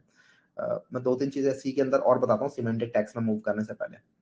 अगर हमें डिफरेंट डिफरेंट सेक्शंस के ऊपर नेविगेट करना है इस वेबसाइट के, जैसे वांट टू हायर मी के अंदर, और नीचे एक फुटर भी बना देता हूँ मैं, तो वो सब चीजें इसमें डालते हैं। तो सबसे पहले तो इस नेविगेशन को थोड़ा और इम्प्रूव कर लेते हैं। तो उसके लिए वांट टू हायर मी वाला जो है H2, इसको मैं आईडी दे देता हूँ, वांट टू हायर मी। ये आईडी मैंने कॉपी की और ऊपर मैंने कैमरा नेविगेशन वाला पार्ट ये रहा, इसके अंदर मैंने एक एल बनाया, इसके अंदर मैंने ए बनाया, और इसके अंदर मैंने लिखा हैशटैग। हैशटैग लगाना जरूरी है यहाँ पे, हैशटैग नहीं लगाओगे तो काम नहीं करेगा। आईडी दे रहे हो तो यहाँ पे हैशटैग लगाओगे, और वांट टू हायर मी, उसके बाद यहाँ पे लिखोगे वांट टू हायर मी, या फिर कुछ भी टेक्स्ट लिख सकते हो आप यहाँ पे। हमारी ये दो सेक्शन है, और चलो ये सेक्शन तो ठीक है। इसके बाद जब ये फॉर्म यहाँ पर खत्म हो जाता है ना, तो मैं एक HR लगाऊंगा यहाँ पे, और उसके बाद एक बेसिक पी टैग लगा के फुटर बनाने का ट्राई करूंगा। इसके लिए मैं सबसे पहले एक इमोजी लगाता हूँ यहाँ पे, विच इज ये कॉपीराइट वाला इमोजी। ये इमोजी में कैसे लगाया, तो मेरे मैक के अंदर तो शॉर्टकट है कंट्रोल कमांड स्पेस। अगर आपको नहीं पता, आपका विंडोज है, मुझे एक्चुअली विंडोज के अंदर वो नहीं पता। आई थिंक विंडोज पे क्लिक करके कुछ होता है, अगर किसी को पता हो तो वो डाउट सेशन में हेल्प कर सकता है हमारी। बाकी आप लोग क्या कर सकते हो, यहाँ पे आओ और कॉपीराइट इमोजी लिखो, और एक सेकेंड, ये आपको दिख रहा है सी, इसको कॉपी कर लो इस टेक्स्ट को। इसको कॉपी किया और ये कॉपी करके यहाँ पेस्ट कर दिया, वो भी काम करेगा। ठीक है, तो कोई भी इमोजी आपको लगाना है, अगर आपको नहीं पता वो क्या है शॉर्टकट, तो यहाँ से वेब से कॉपी करके ला सकते हो आप लोग। अनुज कुमार शर्मा ऑन कुछ भी आप लिख सकते हो, आपकी मर्जी है। ठीक है,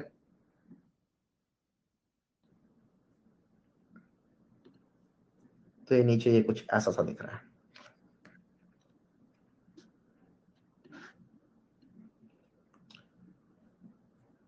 तो ये हमारी एक छोटी सी वेबसाइट है। वांट टू हायर मी पे क्लिक करेंगे तो स्मूथ स्क्रॉल करते हुए हम वांट टू हायर मी वाले सेक्शन में आ जाएंगे, और कहीं भी क्लिक करोगे तो आप स्मूथ स्क्रॉल करते हुए वहां पे आ जाओगे इस तरीके से। अब सिमेंटिक टैग्स को देख लेते हैं। सिमेंटिक टैग्स क्या करने के काम में आते हैं, जरा उसको समझते हैं। ठीक है,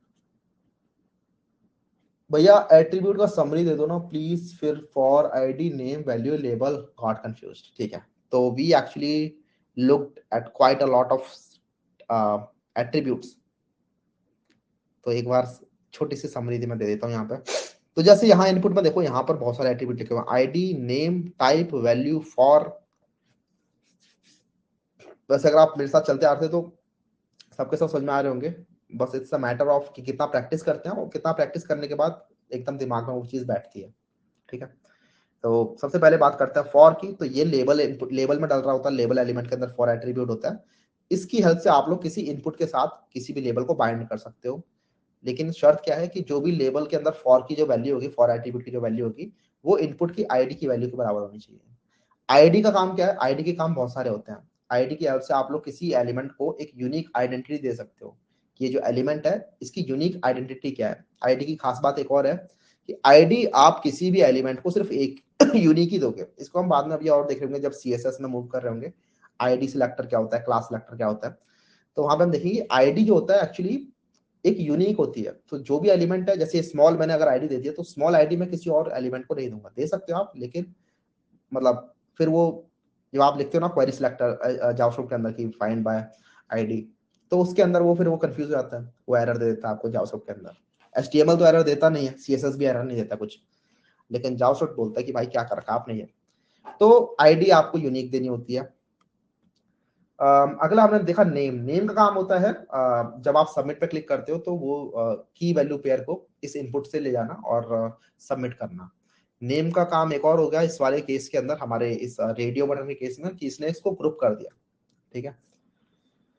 टाइप का मतलब क्या है? तो टाइप तो इनपुट के अंदर होता ही है, इनपुट के अंदर आप टाइप हमेशा डिफाइन करोगे ही। ये इसका रिक्वायर्ड एट्रीब्यूट है जिसके अंदर आप डिफरेंट डिफरेंट टाइप्स बता सकते हो। हमने देखे यहाँ पे colour, radio, text, password, file, date, range, बहुत सारे होते हैं। तो उनके अंदर आप चीजें दे सकते हो। और वैल्यू, आप वैल्यू पास कर रहे होते हो तो कि इस इनपुट की क्या वैल्यू होनी चाहिए, बाय डिफॉल्ट इसके अंदर क्या वैल्यू होनी चाहिए। अगर आप लोग यहाँ पे लिखोगे ना एक्सक्यूज मी, जैसे यहाँ नेम है, इस नेम इनपुट के अंदर अगर आपने यहाँ पे वैल्यू दे दी पहले से ही कुछ वैल्यू, लेस से मैं आप लेता हूँ गॉड कुछ भी मेरे मन में आया। तो यहाँ पे देख लो आपने यहाँ पे गॉड लिखा रहा है। गॉड कौन सा है? क्योंकि मैंने इसको वैल्यू दे दी है, राइट। तो वो ये वैल्यू एट्रीब्यूट ही होता है जो सबमिट होते टाइम मिल रहा होता है। जब मैं अब यहाँ पे सबमिट करूंगा तो पहले तो ये सबमिट डॉट एचटीएमएल मुझे बनाना पड़ेगा, तो मैं उसको बनाता नहीं हूँ। इससे अच्छा मैं यहाँ पे इसको हटा ही देता हूँ। सबमिट को हम बाद में देख लेंगे अच्छे से। तो ये गॉड है, सबमिट करेंगे। एक सेकंड, अभी भी नहीं हुआ। तो यहाँ पर आप देख लो user name equals to god लिखा रहा है, तो यही वो वैल्यू जा रही होती है। इसको हम हटा सकते हैं, यहाँ पे कुछ और वैल्यू डाल सकते हैं। अब यहाँ से वो अनुज वैल्यू जा रही होगी, ठीक है, यूजर नेम इक्वल्स टू अनुज। तो ये होता है वैल्यू एट्रीब्यूट। तो आई थिंक अब आपको सारे के सारे एट्रीब्यूट समझ में आ रहे होंगे और क्या क्या उनका यूज होता है वो समझ में आ रहा होगा। If you want specific type of files, अच्छा इसके अंदर मुझे याद आ रहा है इनपुट के अंदर जो आपकी जो टाइप फाइल है उसके अंदर ही कुछ कुछ चीजें आप डाल सकते हो। मुझे एक्चुअली वो वैल्यू याद नहीं है। जब मैंने एक बार बनाया था एक सीआरएम टाइप का कोई चीज, तो मैंने किया तो था इस चीज को। आप नेट पर लेकिन सर्च कर सकते हो, अगेन वही, नहीं पता कोई चीज तो नेट पर सर्च कर सकते हैं हम इजीली, जैसे कि input file HTML bye type.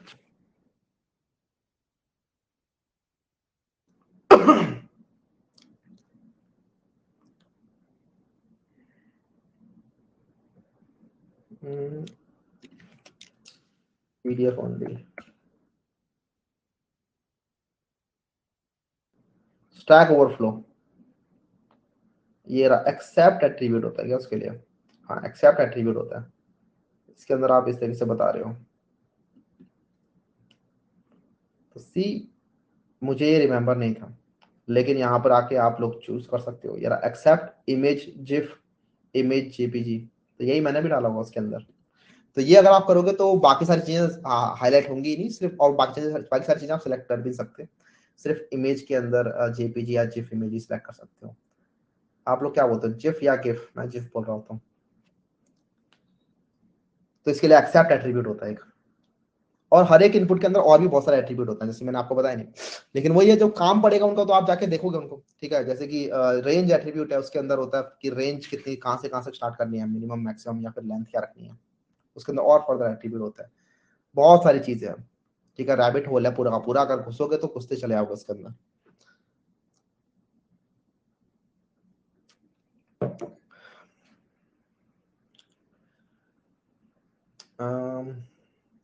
ठीक है, अब हम बात कर सकते हैं सिमेंटिक टैग्स की।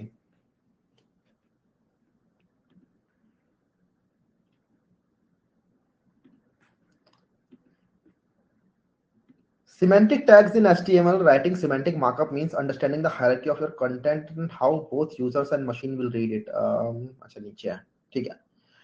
Semantic tags का मतलब क्या है? तो आपको अपनी वेबसाइट के अंदर अगर बताना है कि कौन सी चीज क्या है, कौन सा पार्ट हेडिंग है, कौन सा पार्ट फुटर है, कौन सा पार्ट मेन है, इस तरीके की चीज आपको बतानी है अपनी वेबसाइट के अंदर, तो उसके लिए आप सिमेंटिक टैग्स का यूज कर रहे होते हो। सिमेंटिक टैग्स के फायदे क्या है? तो इससे आप एज अ डेवलपर आपको पता चलता है कि मैंने अपनी वेबसाइट को किस किस सेक्शन में डिवाइड किया हुआ है, और साथ में आपकी मशीन या आपका ब्राउजर उसको पता चलता है कि ठीक है ये वाला पार्ट हेडर है तो इसमें से हेडिंग मिलेगी मुझे इस वेबसाइट के बारे में, ये वाला पार्ट मेन है तो अगर मुझे कभी स्क्रीन रीडर ऑन करना है तो मुझे सिर्फ मेन मेन वाला पार्ट पढ़ना है, ये वाला पार्ट फुटर है तो इसके अंदर मुझे पढ़ना ही नहीं है, इसके अंदर मुझे कुछ और इन्फॉर्मेशन मिल सकती है यूजर की, ठीक है। तो आप लोग चाहो तो बिना सिमेंटिक टैग्स के भी अपनी वेबसाइट बना सकते हो, जैसे कि हमने बनाई भी है, पर्सनल प्रोजेक्ट बनाया, पर्सनल वेबसाइट, उसके अंदर हमने कोई सिमेंटिक टैग्स यूज नहीं किए, और अभी हम सिमेंटिक टैग्स अगर यूज करेंगे भी तो भी वो बिल्कुल वैसे ही दिखाई देगी जैसे पहले दिखाई दे रही थी। और समझ में आ रही है? फायदा क्या होता है सिमेंटिक टैग्स डिफाइन करने से, कि आपके ब्राउजर को पता चलता है कि किस पार्ट का क्या महत्व है, किस पार्ट से क्या वैल्यू निकल के आ रही है, किस पार्ट को कैसे ट्रीट करना है, और फिर वो ब्राउजर अपने अलग अलग तरीके लगाता है ट्रीट करने के लिए डिफरेंट डिफरेंट सेक्शंस को, ठीक है।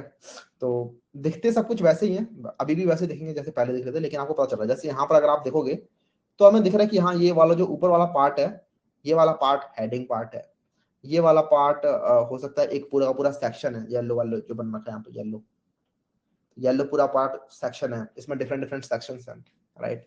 नीचे यहाँ पे मैंने फुटर नहीं बना रखा, लेकिन हो सकता है इसमें फुटर हो। तो ये सब चीजें अगर आपको दिखानी है, a semantic element clearly describes its meaning to both the browser and the developer. Example of non-semantic elements are div and span. Div और span जो एलिमेंट होते हैं, या फिर अभी हमने देखे थे इससे पहले कुछ और एलिमेंट्स भी, जैसे कि एक आई एलिमेंट होता है, ये भी नॉन सिमेंटिक है, ठीक है। एक होता है बी एलिमेंट, आई से आप लोग इटैलिसाइज करते हो, बी से आप लोग बोल्ड बना रहे होते हो, these are all non semantic elements. Semantic elements लेकिन इनके कॉरस्पॉन्डिंग जो होता है, आई के कॉरस्पॉन्डिंग होता है आपका ईएम, वहीं पर बी के कॉरस्पॉन्डिंग होता है आपका स्ट्रॉन्ग। कुछ और भी होता है, जैसे फॉर्म एक सिमेंटिक एलिमेंट है, फॉर्म का नाम ही बता रहा है कि ये फॉर्म है। टेबल, टेबल का नाम ही बता रहा है कि ये टेबल है, ठीक है। आर्टिकल, आर्टिकल अभी हम देखेंगे। इसके अलावा और भी बहुत सारे होते हैं जो अभी हम यूज कर रहे होंगे इस वेबसाइट के अंदर। भैया 5 minute for black water break, black water black water के बिना आप लोगों को ठीक है, 5 मिनट का ब्रेक नहीं, 5 मिनट नहीं, 10:28 हो रहा है, 10:30 पे आता है, 2 मिनट का ब्रेक लेते हैं, ठीक है।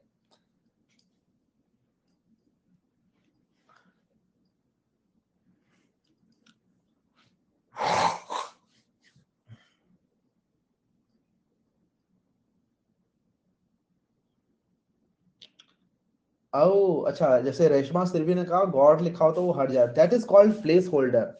और प्लेस होल्डर हम डाल सकते हैं क्या? आई थिंक होता है क्या प्लेस होल्डर्स में?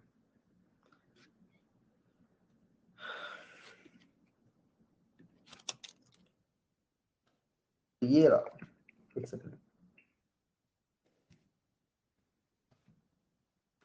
That is called place holder attribute, ठीक है। अभी 2 मिनट का ब्रेक लेके लोग गए हैं, थोड़ी देर में बताता हूँ मैं आपको क्या होता है ये।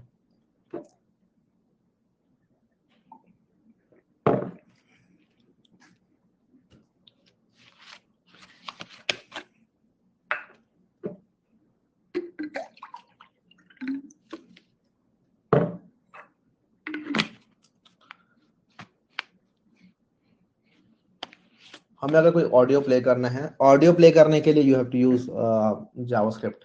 उसके अंदर आप लोग ऑडियो MP3 फाइल का लोकेशन बताते हो एंड देन डॉट प्ले करके फंक्शन होता है, उसके अंदर लाइब्रेरी होती है प्रॉपर। आज लोग बहुत कम आए सर, विद टाइम ऐसे ही होगा। मेरे पिछले बैच के अंदर लास्ट में 20-30 बच्चे आ रहे होते थे, मोटिवेशन कम होते आता है धीरे धीरे करके, और भी चीजें कम हो जाती हैं। आप किसी भी प्लेलिस्ट को देख सकते हो यूट्यूब के अंदर, जितनी प्लेलिस्ट है शुरुआत वाली वीडियो पे होते हैं 5-6 लाख व्यूज, लास्ट में आते आते 5,000 बचते हैं 2,000 बचते हैं। रात से रोज लीडर वाला रोल कैसे मिलेगा? आप दूसरों की हेल्प करते रहो, जितने ज्यादा आप हेल्प करोगे मुझे अगर लगेगा तो मैं आपसे बात कर लूंगा, ठीक है? हेल्पफुल कमेंट्स लिखो यार, दूसरों की हेल्प करो ज्यादा से ज्यादा। आपको नहीं पता कोई, मतलब रिजल्ट पाने के लिए मत करो हेल्प कभी भी। हेल्प करो बस इसलिए कि क्योंकि बस करनी है, ठीक है? डिस्कॉर्ड पे take me on a call at the last of the class when you feel free, I have an emergency. Emergency, wow, इसको लाइक भी कर दे लोगों ने, ठीक है? मोहित शर्मा आप साथ कर लेंगे।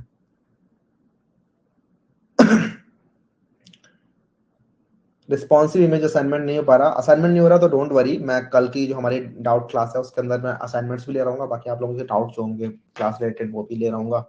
मैं क्या करूंगा, हमारे जो डाउट, तो हमारे जो डाउट वाला फॉरम है उसके अंदर जो भी टॉप डाउट्स हैं वो मैं देखते जा रहा हूँ, और जो भी टॉप डाउट्स वो करेंगे वो मैं पहले ले करूंगा, सो दैट ज्यादातर सबके डाउट्स वहां पर क्लियर हो जाए। उसके बाद जो इंडिविजुअल डाउट्स होंगे वो भी मैं ले लूंगा। WordPress versus this website difference? अरे वर्डप्रेस वाले तो डेवलपर कहलाते ही नहीं यार, वो तो अलग ही लोग होते हैं फिर। वर्डप्रेस में तो ड्रैग एंड ड्रॉप हो रहा होता है, राइट? अगर आपको सिर्फ वेबसाइट बनानी है तब तो वर्डप्रेस से बन जाएगी, विक्स से बन जाएगी, ऐसे बहुत सारे आते हैं। लेकिन अगर आपको वेब डेवलपमेंट सीखनी है तो उसके लिए तो वर्डप्रेस आपका दुश्मन है।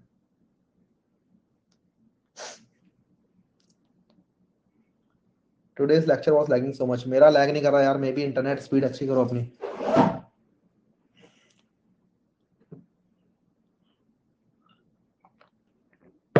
भैया बड़े डाउट सॉल्व आते हैं, छोटे कैसे पूछे? छोटे छोटे जो डाउट्स है मे बी गूगल सर्च कर ले करो यार, जरूरी थोड़ा कि कोर्स में पूछना है आपको, या डाउट्स में पूछ ले, डाउट सेशन जो अपना वो डाउट फोरम में वहां पूछो।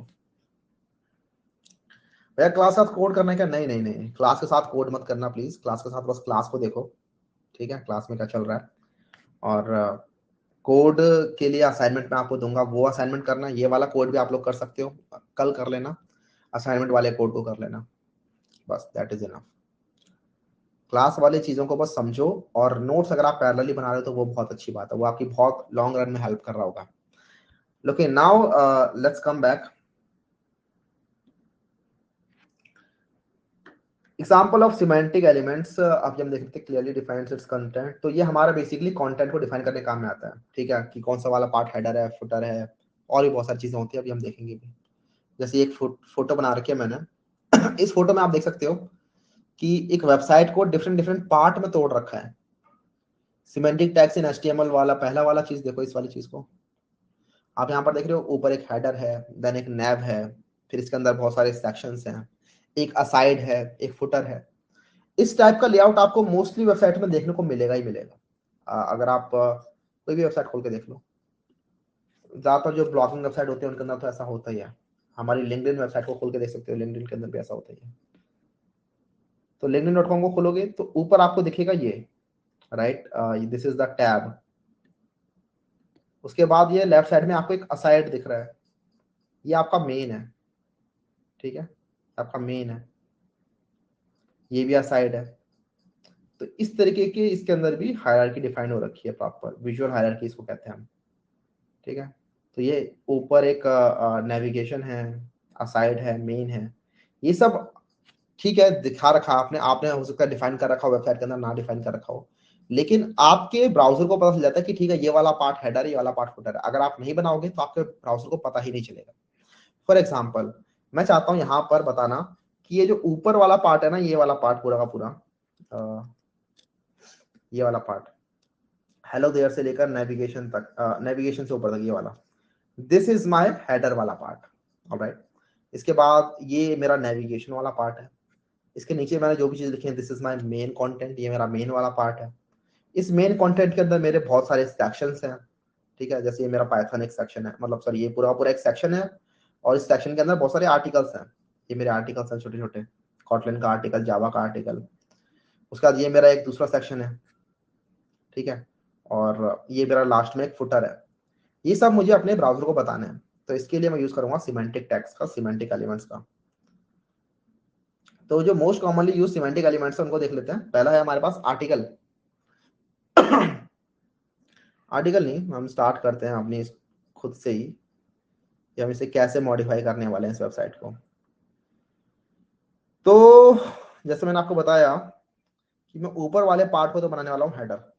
तो उसके लिए हमारे पास एक होता है element which is header, HEADER, header, ठीक है। टैब हिट किया, इस हेडर के अंदर में लिखी है सारी चीजें,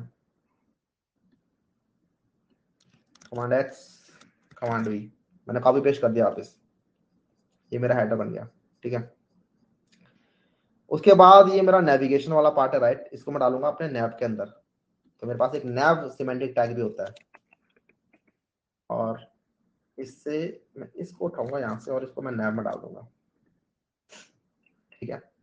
इसके बाद मेरा ये connect with me, this is my section, right. तो मेरा अब ये मेन पार्ट स्टार्ट हो गया। तो मैं हर वेबसाइट के अंदर एक ही मेन पार्ट होना चाहिए, एक ही मेन एलिमेंट होना चाहिए। मेन एलिमेंट के अंदर जो भी चीजें होती है वो एक्चुअली वेबसाइट रीड कर रही होती है। वही आपकी वेबसाइट का मेन कंटेंट माना जाता है। तो आपकी वेबसाइट के अंदर एक ही मेन एलिमेंट होना चाहिए, और जो भी आपके ब्राउजर्स होते हैं वो मेन एलिमेंट को पढ़ रहे होते हैं। तो ये जो पूरा का पूरा पार्ट है ना, मैं इसको मेन में डालने वाला हूँ। तो उसके लिए मैं इस मेन को यहाँ से हटाऊंगा, और इसको पूरा यहाँ तक मैं इसको मेन बना देता हूँ, ठीक है। तो ये मैंने मेन नीचे कॉपी पेस्ट कर दिया है, और पूरा पूरा पार्ट मेरा मेन बन गया। कमांड शिफ्ट बी करके मैंने इसको रीफॉर्मेट कर दिया है, या फिर आप लोग राइट क्लिक करके यहाँ पे फॉर्मेट डॉक्यूमेंट पर क्लिक कर सकते हो, यहाँ से भी आपका वो रीफॉर्मेट हो जाएगा। ये मेरा मेन बन गया। अब इस मेन के अंदर मेरे पास बहुत सारे सेक्शन है, लेकिन चलो सेक्शन बनाने से पहले अभी हम और अंदर जाते हैं। लास्ट वाले पार्ट को फुटर बना लेते हैं।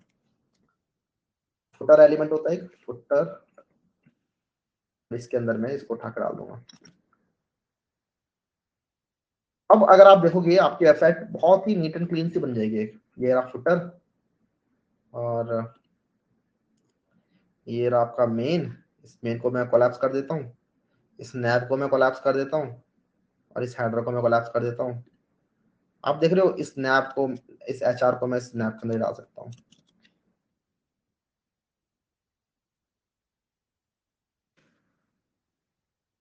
देख रहे हो एकदम प्रॉपर स्ट्रक्चर में आ गई आपकी वेबसाइट। हेडर, नैव, मेन, फुटर, ये चारों क्या है? ये चारों चारों सिमेंटिक एलिमेंट्स ही हैं, जो आपकी वेबसाइट को बता रहे हैं कि ये वाले पार्ट का मतलब ये है, ये वाले पार्ट का मतलब ये। अगर आप ये सब नहीं बताते तो आपकी वेबसाइट को पता ही नहीं चल पाता, ठीक है।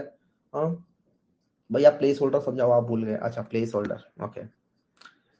हाँ, तो प्लेस होल्डर से क्या होता है ना कि आप एक हिंट दे सकते हो यूजर को कि ये यहाँ पे क्या चीज आपको लिखनी है। जैसे यहाँ पे place holder .com, place holder के अंदर मैंने लिख दिया god@gmail.com। तो ये आपको यहाँ पर दिख रहा है god@gmail.com। ये प्लेस होल्डर थोड़ा सा हल्का हल्का कलर का है, इस पर आप क्लिक करोगे तो गायब भी हो जाएगा, ठीक है। तो that is the place holder attribute. Tension मतलब बहुत सारे एट्रीब्यूट्स मैं जो मिस कर रहा हूँ, कहीं ना कहीं वो बाद में यूज हो जाएंगे, कहीं ना कहीं। अभी अभी हमें रिएक्ट भी सीखना है यार, अभी हमें प्रोजेक्ट्स बनाने हैं, अभी बहुत सारे प्रोजेक्ट्स बनाने हैं, मिनी प्रोजेक्ट्स बनाने हैं। एट्रीब्यूट्स आते ही रहेंगे, जाते रहेंगे। आप एट द एंड बोलोगे ठीक है, ज्यादा टेंशन नहीं लेनी होती, सब कुछ नहीं रटना होता। इट्स नॉट लाइक फिजिक्स और मैथ्स जिसके अंदर आपको सारे के सारे कंसेप्ट एकदम एकदम घुसना है। क्योंकि अगर ऐसा करने चल रहे, इस तरीके से अगर आप पढ़ रहे हो, तो HTML के अंदर बहुत सारे हैं, बहुत सारे एलिमेंट्स हैं। मैं आपको दिखाता हूँ। इट्स गुड कि आपका वैसा एक मन है, मोरल है। लेकिन देखो यहाँ पे HTML के अंदर कितने सारे एलिमेंट्स हैं। Not covering even the half of these, no one will. देख रहे हो, अगर आप पढ़ते हो तो बहुत अच्छी बात है। इन सभी के अंदर और भी बहुत सारे एट्रीब्यूट्स मिलेंगे, हर एक एलिमेंट के अपने अपने एट्रीब्यूट है। तो किसी डेवलपर को नहीं पता। इवन जिसने HTML बनाया वो उसे नहीं पता होगा इतने सारे एट्रीब्यूट्स, अकेले ने नहीं बनाया होगा सब कुछ, ठीक है। अब हम कहाँ थे? हाँ, यहाँ पे। तो ये हमारे बहुत सारे सिमेंटिक टैग्स हैं जिनकी हेल्प से हमारे ब्राउजर को पता चल रहा है कि किस चीज का क्या मतलब है। तो हेडर के अंदर तो चलो ठीक है, हेडर के अंदर ये वाला पार्ट हो गया हमारा, इसको हम यहीं बंद कर देते हैं। और अब देखते हैं हमारे पास और क्या क्या चीजें इनके अंदर और होती हैं। तो हमने देख लिया है मेन, हेडर, फुटर, नैव, सेक्शन देखते हैं आप। और एक फिगर और फिग कैप्शन होता है। फिगर बेसिकली एक और एलिमेंट होता है जिससे आप लोग अपनी इमेजेस जो भी डाल रहे हो उनको और भी कुछ सेपरेट एंटिटी बना सकते हो। जैसे जो भी आपकी इमेजेस है उनको आप बता सकते हो कि ये इमेज जो है, इस इमेज के अंदर ये इमेज वाला पार्ट है और ये इसका कैप्शन वाला पार्ट है, ठीक है। तो फॉर एग्जांपल हमारे हेडर में अगर आप देखोगे तो मैंने ये एक इमेज बनाई है, राइट, और इसके नीचे मैंने इसका नाम लिखा है, कुछ अपना नाम लिखा है। तो यहाँ पे आप इसे फिगर में डाल सकते हो, फिगर एलिमेंट के अंदर। फिगर एलिमेंट कुछ चेंज नहीं करेगा, इवन अभी भी हमारी वेबसाइट वैसी की वैसी ही है। आप देखो यहाँ पे कुछ भी चेंज नहीं हुआ है वेबसाइट के अंदर, अभी भी वैसी की वैसी ही है। और मैंने इतने सारे एलिमेंट इसके अंदर डाल दिए हैं, फर्क नहीं पड़ा इसमें। जैसे कि यहाँ पर मैं आपको बता रहा था फिगर एलिमेंट, तो फिगर और इसके बाद ये मैं इमेज और पी को उठा के डाल दूंगा। ये जो पी है फिर मैं इसको पी नहीं बनाऊंगा, इसको मैं बनाऊंगा फिग कैप्शन।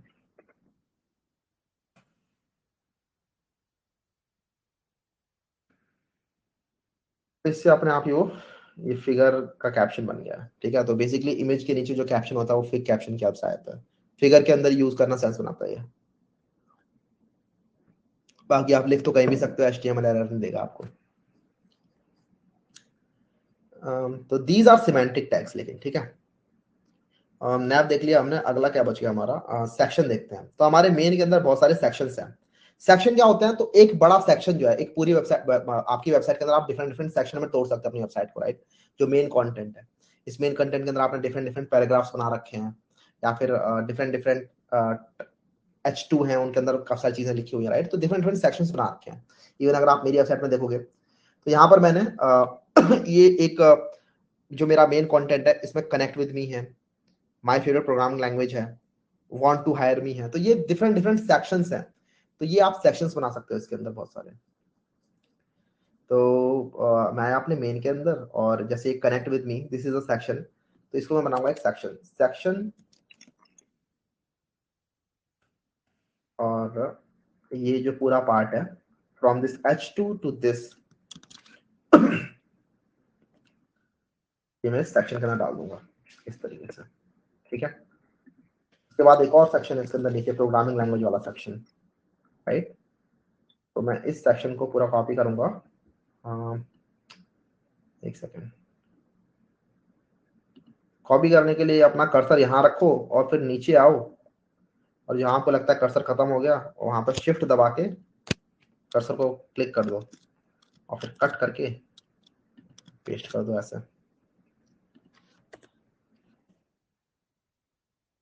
और एक सेक्शन नीचे है,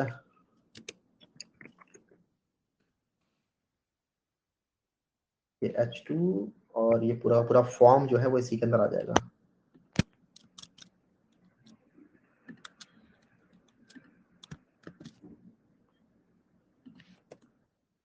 तो अब आप देखोगे अपनी मेन के अंदर आपने 3 सेक्शन बना लिए यहाँ पे। एक सेक्शन ये रहा, एक सेक्शन ये रहा, एक सेक्शन ये रहा।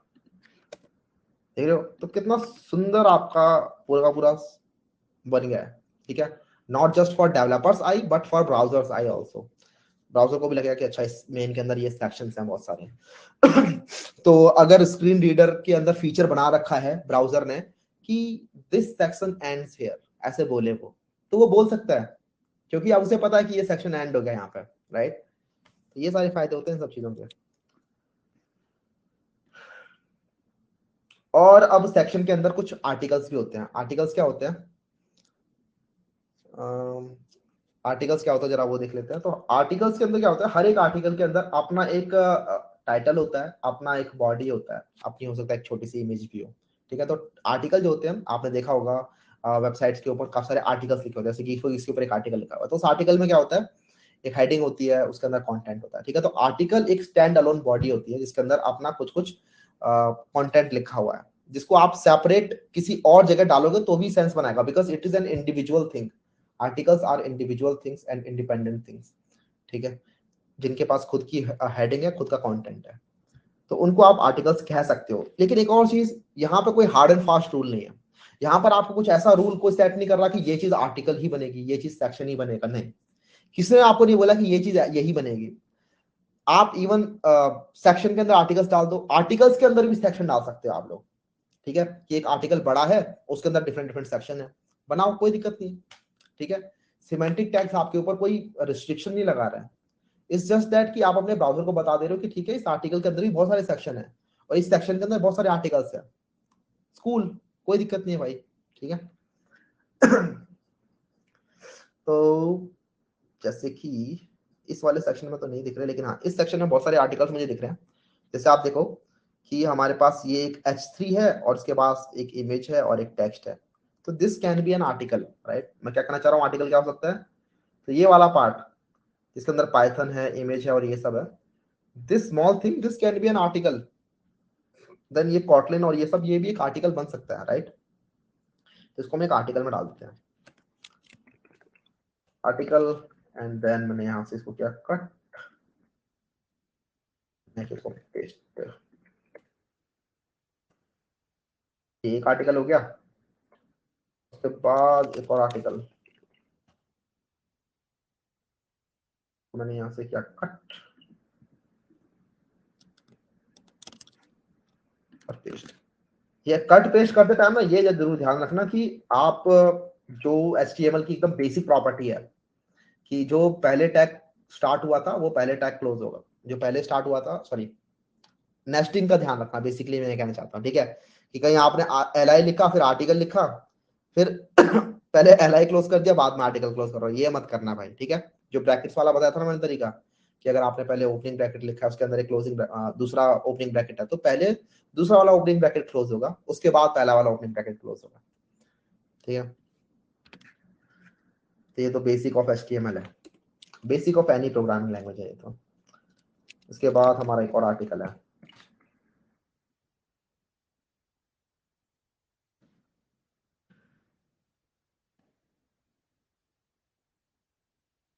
ठीक है। तो ये मैंने 3 आर्टिकल्स बना दिए यहाँ पे, लेकिन अभी भी इसको फर्क ही नहीं पड़ा, वेबसाइट अभी भी वैसी की वैसी दिख रही है और दिखेगी भी, वेबसाइट को फर्क नहीं पड़ेगा, वेबसाइट वैसी दिखेगी बस, लेकिन हमारे ब्राउजर को पता चल गया है, ठीक है। अब हम देख लेते हैं हमारे और क्या क्या बच गए हैं एलिमेंट्स। तो हमने देख लिया आर्टिकल को, हमने देखा फिग कैप्शन और फिगर को, हमने देखा सेक्शन को, हमारे एक असाइड बच गया है। असाइड बेसिकली बताने काम में आता है कि ये वाला पार्ट मेन फ्लो के अंदर नहीं है। जैसे हमने जो लिंक्डइन का एग्जांपल देखा था अभी, लिंक्डइन के अंदर आपने देखा था ये लेफ्ट में ये असाइड है, राइट, कुछ है चीज जो साइड में है। सिमिलरली यहाँ भी एक चीज साइड में है, this is not the part of main content. तो इस टाइप की चीजों को हम कहते हैं असाइड। लेकिन ये असाइड आप बनाओगे कैसे, अगर मैं यहाँ पे लिख दूंगा किसी चीज को असाइड, तो क्या वो असाइड बन जाएगी, नहीं, बिल्कुल नहीं बनेगी। मैं कहना चाहता हूँ फॉर एग्जाम्पल हमारी इस वेबसाइट के अंदर कोई असाइड वाली चीज है। फॉर एग्जाम्पल मैं चाहता हूँ कि ये जो कनेक्ट विद मी वाला पार्ट है ना, इसको हो सकता है मैं साइड में पूरे टाइम दिखाना चाहूँ, राइट। तो इसको मैं हो सकता है असाइड बनाना चाहूँ कि ये साइड में दिखे पूरे टाइम, तो इसको मैं असाइड में डाल सकता हूँ। लेकिन असाइड में डालने से ये साइड में नहीं आएगा। असाइड कहने का मतलब ये नहीं कि असाइड में आ जाएगा, नहीं, इसका मतलब ये कि ये मेन कंटेंट के बाहर है। तो मैं क्या कर सकता हूँ, मैं बताता हूँ आपको कि ये वाला जो पूरा का पूरा मैंने एक सेक्शन बनाया ना, ये वाला सेक्शन, इस सेक्शन को मैं यहाँ से मेन से कट करता हूँ, ठीक है, और यहाँ पे मैं बनाता हूँ एक असाइड, असाइड के अंदर मैं कर देता हूँ उसको पेस्ट। तो मैंने कनेक्ट विद मी वाले पार्ट को असाइड में डाल दिया है और मैं चाहता हूँ कि ये साइड में दिखे पूरे टाइम। लेकिन आप देखोगे कि ये साइड में आया नहीं, ये अभी भी कनेक्ट विद मी नीचे ही आ रहा है, एक के नीचे एक, क्योंकि HTML का फ्लो यही है।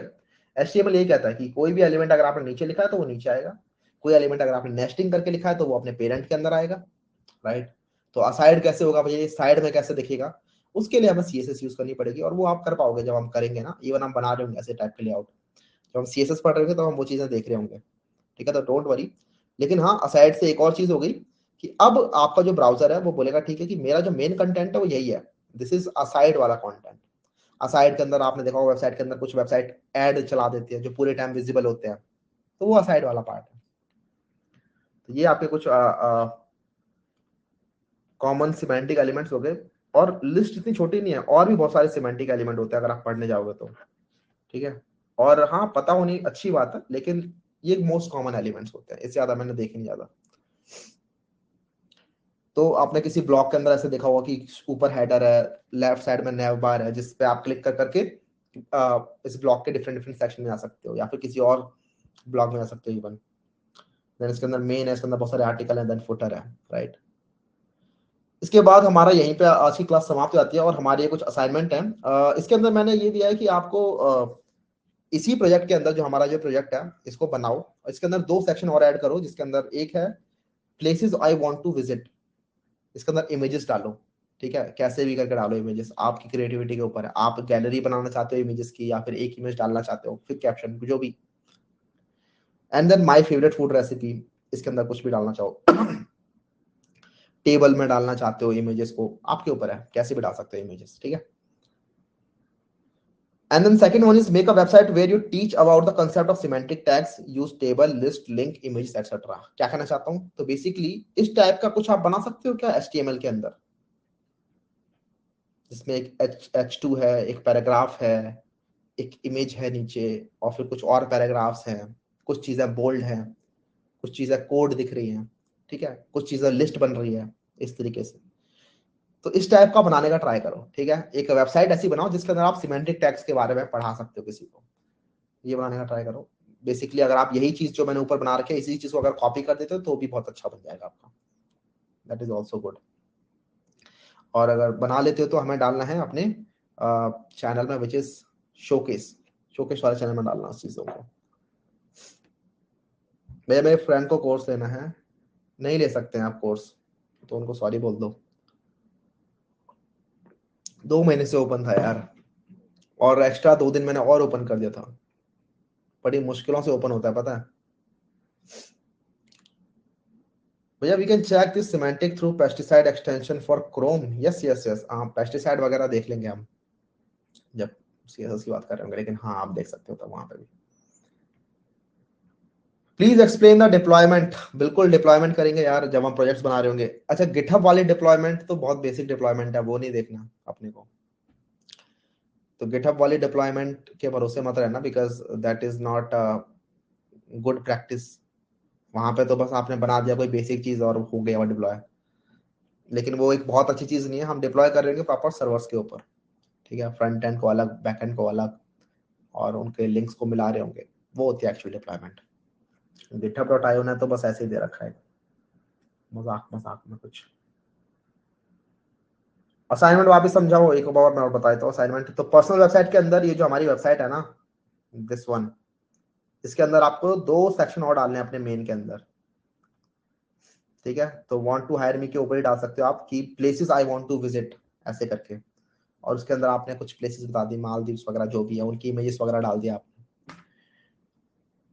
और दूसरा है माय फेवरेट फूड रेसिपीज, आपकी जो भी फेवरेट फूड रेसिपीज है वो आपने डाल दी लिस्ट की फॉर्मेट में, उसके अंदर आपने रेसिपी बना दी है लिस्ट के अंदर, और लिस्ट के अंदर और लिस्ट डाल दी, ठीक है, 1 2 3 करके उसके अंदर रेसिपीज आ रही है। तो आपकी क्रिएटिविटी के ऊपर है, इसलिए मैं यहाँ पे स्क्रीनशॉट्स नहीं डाल रहा हूँ। स्क्रीनशॉट्स डालूंगा तो आपकी क्रिएटिविटी वहीं पे टनल विजन हो जाएगी कि ठीक है मुझे ये बनाना है, भैया ने ये बोला मैं ये बनाऊंगा। चीजें करो खुद से, ठीक है, एक्सपेरिमेंट करो, शो केसेस में जाके देखो, लोगों ने बहुत सारी डिफरेंट डिफरेंट टाइप की चीजें डालेंगे लोग, अगर मैं बता दूंगा ये बनाना है तो वही चीजें बनाओगे फिर आप। अब देखो लोग क्या क्या चीजें बना रहे हैं, वहां पे मजा आता है फिर।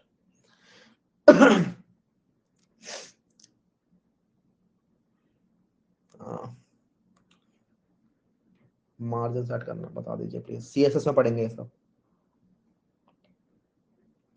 ठीक है। इसी के साथ ही अगर कुछ और डाउट्स है आपके तो मैं वो ले लेता हूँ। भैया प्लीज कनेक्ट ऑन कॉल। मोहित, अगर क्लास से रिलेटेड डाउट है तब तो यहीं पे पूछ लो, ठीक है। अगर कोई पर्सनल बात करनी है तो मेरे से डिस्कॉर्ड में बात कर लो भाई, बिकॉज यहाँ पर हम सब क्लास याद करेंगे, भैया आप हमारे जीतो भैया। मेरे को काफी लोग बोलते थे कॉलेज से, सेकंड वाला असाइनमेंट बोल दो भैया, क्या था सेकंड वाला assignment? Make a website where you teach about the concept of semantic text. तो बेसिकली मैं ये कहना चाहता हूँ कि अगर आप W3 स्कूल को खोलो तो क्या आप ये वाली वेबसाइट बना सकते हो? ये इसमें एक हेडर है, इसमें एक ये लाइन है, इसमें ये पैराग्राफ्स हैं, इसमें ये बीच में कोड वाला एलिमेंट है, ये बनाने के लिए कह रहा हूं मैं। ठीक है, तो इसकी हेल्प से आप सिमेंटिक टैग्स के बारे में पढ़ाओ, ये कह रहा हूं मैं। Semantic tags,